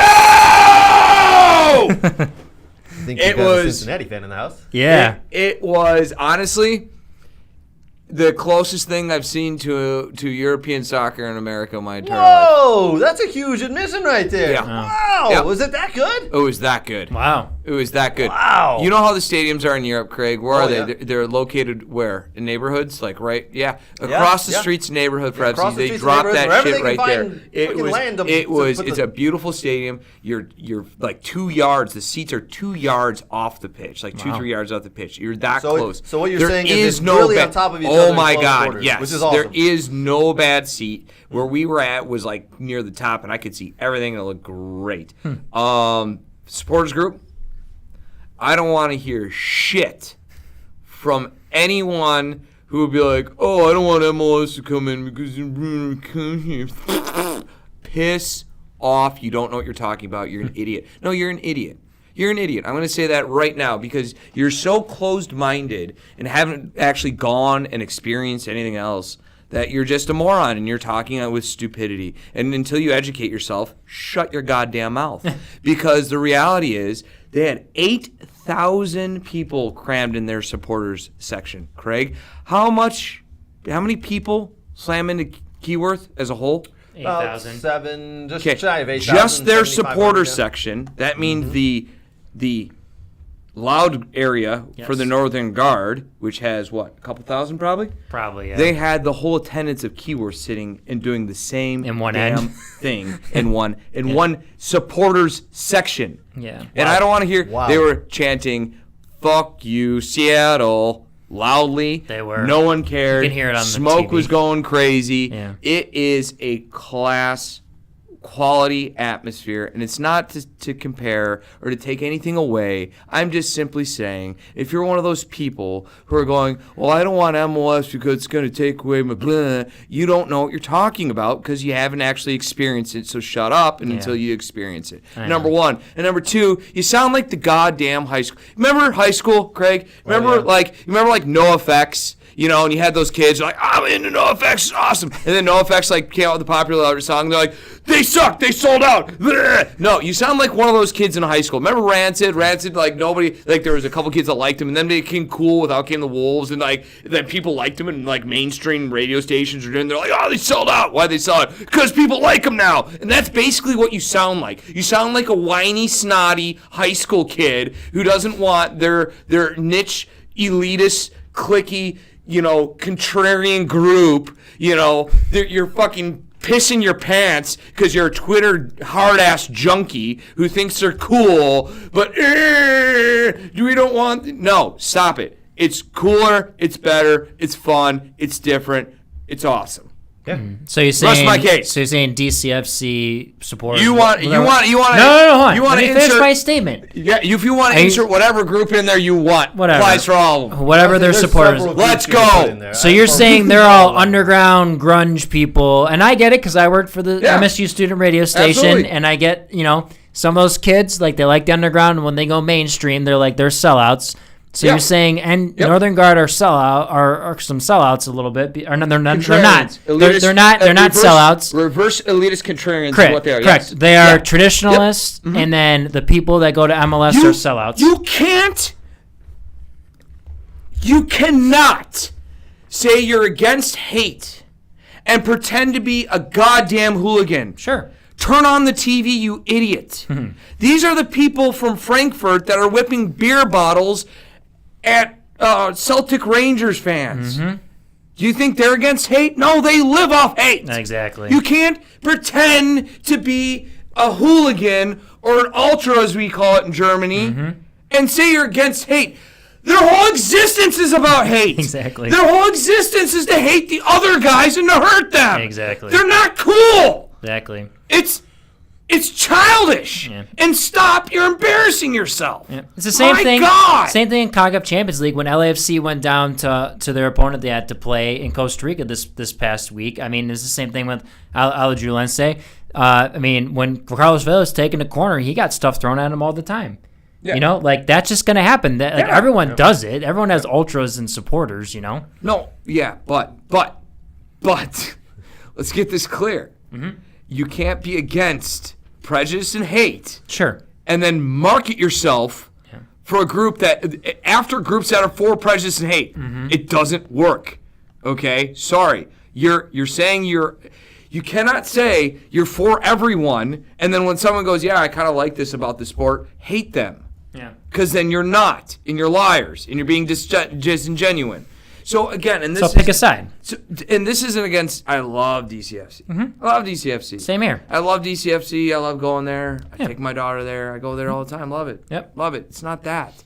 It's the minority that's ruining it. Sure. The majority. Because FC Cincinnati. Because they want to be original and they don't want to evolve. FC Cincinnati showed me, and anyone should go there. It's awesome. FC Cincinnati showed me what could happen rightly with an MLS franchise being dropped in a great place with great fans, great atmosphere, great supporters, hell of a time. Everyone enjoyed it. And why can't we have that? Same. Craig, why can't I have nice things? Same. It's like Why can't I have nice things? St. Louis City fans, the same thing. Here we go. Here we go. Oh, jeez. It's the same thing with St. Louis City. I mean, and then the team, and then, Austin FC. I worked for Portland for a while, part-time, and I've been out to games, and the same thing with the Portland Timbers fans, Atlanta. Yeah. Why can't we have nice things? Yeah. Listen, the MLS is actually a very good product. It's very well done. There's some great games. There's some great fans and support groups, and they take it very serious. And no, you don't have to champion a cause or anything like that. You can just love your game and love your team. You can keep politics out of They have things. so much causes these people champions. Have you looked at some of their supporters groups? I know. Some of their supporters groups in MLS champions a shit ton of cause, Yeah. and they have the freaking money to do it. Yeah. So how can you say you want to do things for community and then be against things that do things for community? Exactly. All right, let's finish. Or take away sponsorships that your team's supposed to have because of stupid things. But I had a great time. Thanks for asking. Yeah. FC. We do want to talk about that in a couple of minutes with your team of the week there. Yeah. All right, quickly, let's get back to not that one. Let's get back to we FC Cincinnati 1-0. Great goal scored there. DC United 1, Orlando City 1. DC United kind of come back and pull that one out. Wayne Rooney's doing all right there. Beat TFC the first weekend. I think they dropped the second game, but they got a result there, Yeah. Inter Miami lose 1-0 to New York City. That game is in New York City, played on the Yankee Stadium again. I hate that. Yeah. Philadelphia Union 1-0 over Chicago Fire. This was a really entertaining game. It could have been lots of goals, but there's only one. It was interesting, and that was quite a blunder from Chris Brady. But the problem is no one closed Torres, unfortunately, and if they closed him down, that goal may not have been happened. But like I said, Chris Brady's coming in and starting for the Fire. He was Gaga's replacement. watch out. He could be the next one to Europe. Hey, Brooks, and back to my FC Cincinnati. Did you catch the VAR getting it right again for MLS in that game? I did not. I need to watch the replay. Yeah, the referee of that. got sent over to the board. Yep, they got it right. That was absolutely. That was a right call. I do want to put that was absolutely because it was a goal. MLS Seattle doing it right. tied the game up, but No, hold on, tied the game up, but. The VAR said, "Hey, referee, go quickly take a look to the offside of the to the video." He went over there, and the player swiped at the defender, pushed him down, got him in the face, and then headed the ball in. Yeah, absolutely. VAR got it right in the MLS. No, I was actually referring to there was another one where VAR got it right with that game. Got it right twice actually, and that was to help Cincy out, but that Nick Hooligan or Hagen Hagelin got sent off. Cincinnati boy. Yep. Yes. It was the breakaway. He was the last man. He was the last man. Yeah, and it was. I think he made it he look knew like what he was doing. He knew what he was doing. Absolutely knew what he was doing. And but then VAR came back, sent him off, got it right. Yeah, absolutely got it right. 2 for MLS. Why can't the Premier League do this shit? I think they did get it right today. On one. All right, sorry. Let's continue on. Yeah. Toronto won. Columbus won. Columbus kind of struggling again. Toronto not having a great time this year. They're doing better than before, though. Yeah, I think we that's 2 draws in a row, which is not bad. We expected Toronto to be a little bit better right off the bat. Again, this is week 3. Yeah. Sporting Kansas City 0, LA Galaxy 0. A lot of low-scoring games this week, man. Yes. There was not a ton of goals like there have been in the first 2 weeks. Minnesota United won. New York Red Bulls won. That game, lots of snow, lots of cold up there in Minnesota. They had to keep wiping the field off with snow. Nashville 2, Montreal 0. They're in trouble. That's 3 losses in a row for Montreal. Yeah, Montreal. So you can see that struggling. transition's tough. Nashville playing well. They're doing very well. But again, we expected that. They've got quality on that team with a good leader in Zimmerman. Yeah. They're doing very well. Yep. Austin FC 2, Real Salt Lake 1. Yeah. Austin keep rolling there. St. Louis City SC 2. From behind. Portland Timbers 1. Coming back from behind. So what were you telling me before the show started about St. Louis? So no expansion team in MLS history has won their first 4 games in a row. This is 3 in a row, 3 straight wins in a row for St. Louis City. So if they beat San Jose next week, they'll still set a new record. They've got a good chance of beating San Jose next week. They do. And Portland, unfortunately, there was another injury to for another guy, Christian Paredes, who's a guy that comes off the bench or he'll start sometimes when guys need rest. That's like 7 big injuries for Portland, and a lot of them have been starters. That's 5 a lot of them. Big injuries for the 3rd game of a season. Yeah, no, this is some preseason injuries. Some guys. Jimmy Chara had an early one in the first game, but some of them have been prior to the season. So it's tough for Portland. Freddie Adu. He's available. I watched that. He actually did trial for Portland years ago. I believe it. Because Caleb Porter coached him in the U.S. men's, like one of the younger teams, and so Nate, you were gonna say that? I watched that game. It was an exciting game in a bar with some FC Cincinnati. It was a really good game. They were preparing to go or talking about how they're making a road trip there. Yes. Oh, sounds like a good fun. But it was a really good game. Yes. All right, so St. Louis has a chance to set a record there next week as long as they San Jose beating Colorado. Not good for Robin Fraser. Robin Fraser's struggling, right? Yes. Oh my, struggling. Yes. Lots happening in the MLS. Again, guys, I think we haven't talked about the MLS for. We took a couple months off because it was their off season. It was off. There wasn't much to talk about, but now that it's back, I can see us talking about the MLS quite a lot because it's fun. And with MLS 360, I'm all in. And Nate, looks like you're all in with Cincinnati. I can't. Listen. I just maybe it's my You'll ADD. jump. You'll get on board. No. I don't like. It's not. You don't like the transition. I don't stuff, like. do you? I don't. I never liked where it was skipping around. I like to watch a whole game. That's just me. Okay. But I will be watching all FC Cincinnati games. I already told my daughter we're going. Right. We're going again. Running it back. All right. Season ticket holder now. Why don't we jump in right now? Tell my wife. Every week we do the Michigan Soccer Central and We Are Soccer Team of the Week. The conversation we just had about MLS kind of lends itself to this week's Team of the Week. And our good buddy Nate, who went out on a limb and did something awesome for the team he coaches. That's why we've named Nate's team the Team of the Week. Nate's 2011 CW3 Michigan Jaguars White Boys team is this week's Team of the Week. Nate, your boys team got to walk out with the Seattle team at the game last night because you contacted the FC Cincinnati and got that hooked up. Contact- Dude, that is awesome. You were in discussion. You got the boys. Contacted's an understatement. Yeah, you took a lot to get to that. Those boys must have had. That's a thrill of a lifetime to walk out on a field in front of 20,000+ like that with a professional team. Some of the players who've played on the U.S. men's national team before. Well, actually, there was two because Chris Roldan was there, and Jordan Morris, Slim Shady was there. Oh my God, his blonde hair is so bad. But Nate, and your team was down there in Cincinnati because they were playing in the King's Hammer tournament, correct? And I also organized three other teams to watch sideline on the sideline showcase. So a big congratulations and well done to you. That's awesome. Those boys that's something those boys will never forget. That is an awesome experience they had. But you guys did well in the tournament as well. We did bad, Did well, and but man, that is so cool. So again, we love to do the team of the week because coaches and players are doing awesome things in the community and coaches doing awesome things for their players, like what Nate did for his team. It's not all about winning and losing. So if you have a team that you would like to nominate for the We Are Soccer and Michigan Soccer Central Team of the Week, please let us know. Hit us up on any of our social channels, any of the We Are Soccer, any of the Michigan Soccer Central social channels. Let us know who next week's Team of the Week should be. Why don't we finish up with a little Bundesliga here? Let's quickly show you the Bundesliga table. Dortmund, you Fuckers. bastards, Dortmund. You had one job to do. I had you in several parlays to win, and all you had to do was win, and you didn't. Hold that frustration for 2 seconds. When it's late at night and you're out of things to talk about, it's Bundesliga chat time with Brooks and Craig. And Craig's pissed. And the Craig's Dortmund pissed. didn't get the job done. The last place team they didn't beat.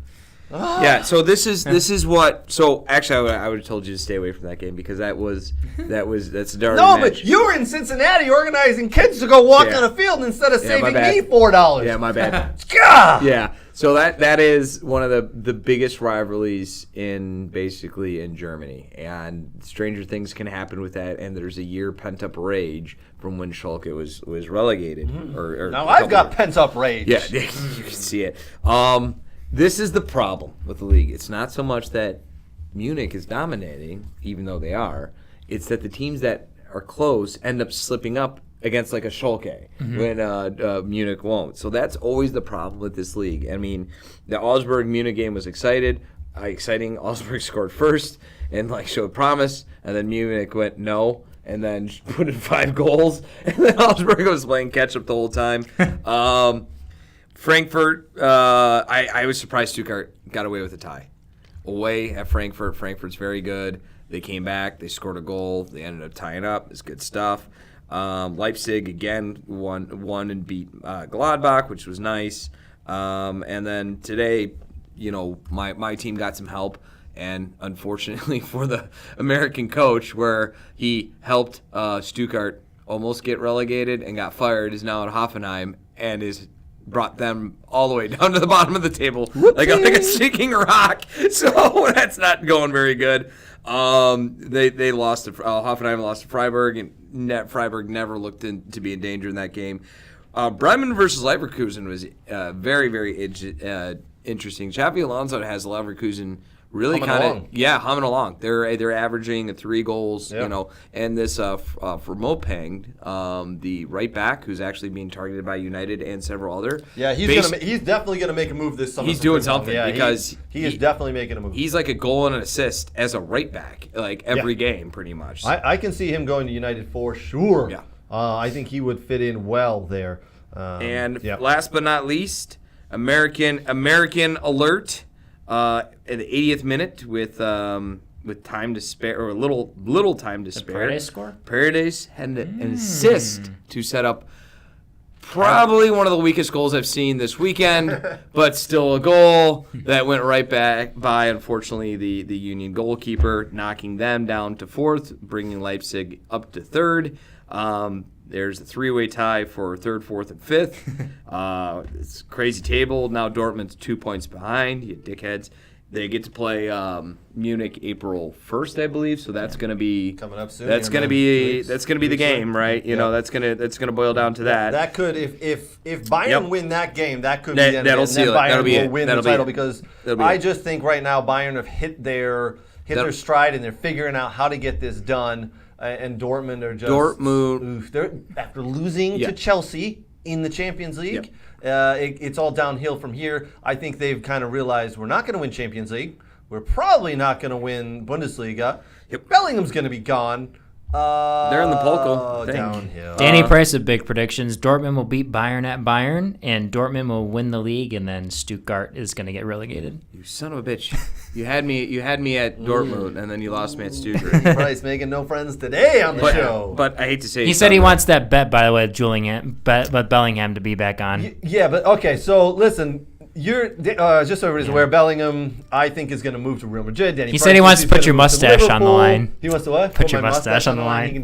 He has. I am not wearing a Man United shirt, so come up with new terms because that is not happening. He does some. Can he dye his hair red and yellow and put like Man United in it? That would be nice. He does. Nope, I don't have. My hair wouldn't stand it. It'd fall off. Danny did come in with some hot mustache takes as he wanted to say that mustache is going to land him in a starring role in the new Ass Masters 3 movie. Ass Masters 3 is brought to you by Shithousery.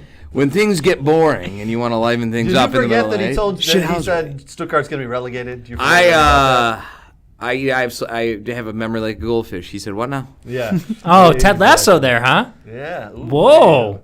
Yeah. By the way, this Wednesday comes out. You know what? Subpar show! It's a subpar show! Before we end the show, Jim Curtin came out this past week on a podcast or wherever he was saying, and he said that because that's of the hurt Ted Lasso soccer. show, that it's hurt American soccer and American soccer coaching by 20-plus years? Yes. No, yes, 100%. Freaking you take that back about my best friend. Show. You take that back about my buddy who he said likes I Nate's look muscles. very big. Overreacting a bit. Yeah. He is not overreacting. He speaks for the heart. When he said I looked great and had amazing muscles, he said it from the heart. It is not set American. Do I not have amazing muscles? What's that have to do with Jim Curtin talking about? Because when he saw him, he was scared of Nate's muscles. And he said it looked amazing. I think Nate convinced Jim Curtin to hate Ted Lasso. I probably did. Probably. I bet Jim Curtin's never even watched the Ted Lasso show. I can't confirm or deny, but as we were taking the picture, I might have whispered, "You fucking say Ted Lasso sucks." Listen, a TV show is not set American coaching. Season soccer 3 back 20 is the 15th. It's why Jesse Marsh got fired, and that Yeah, the that's results. the reason. But that was It's the not main because of the reason losses. why Jesse Marsh was fired because his tight pants. And the show. And the tight pants and the results. Anyways, to the table.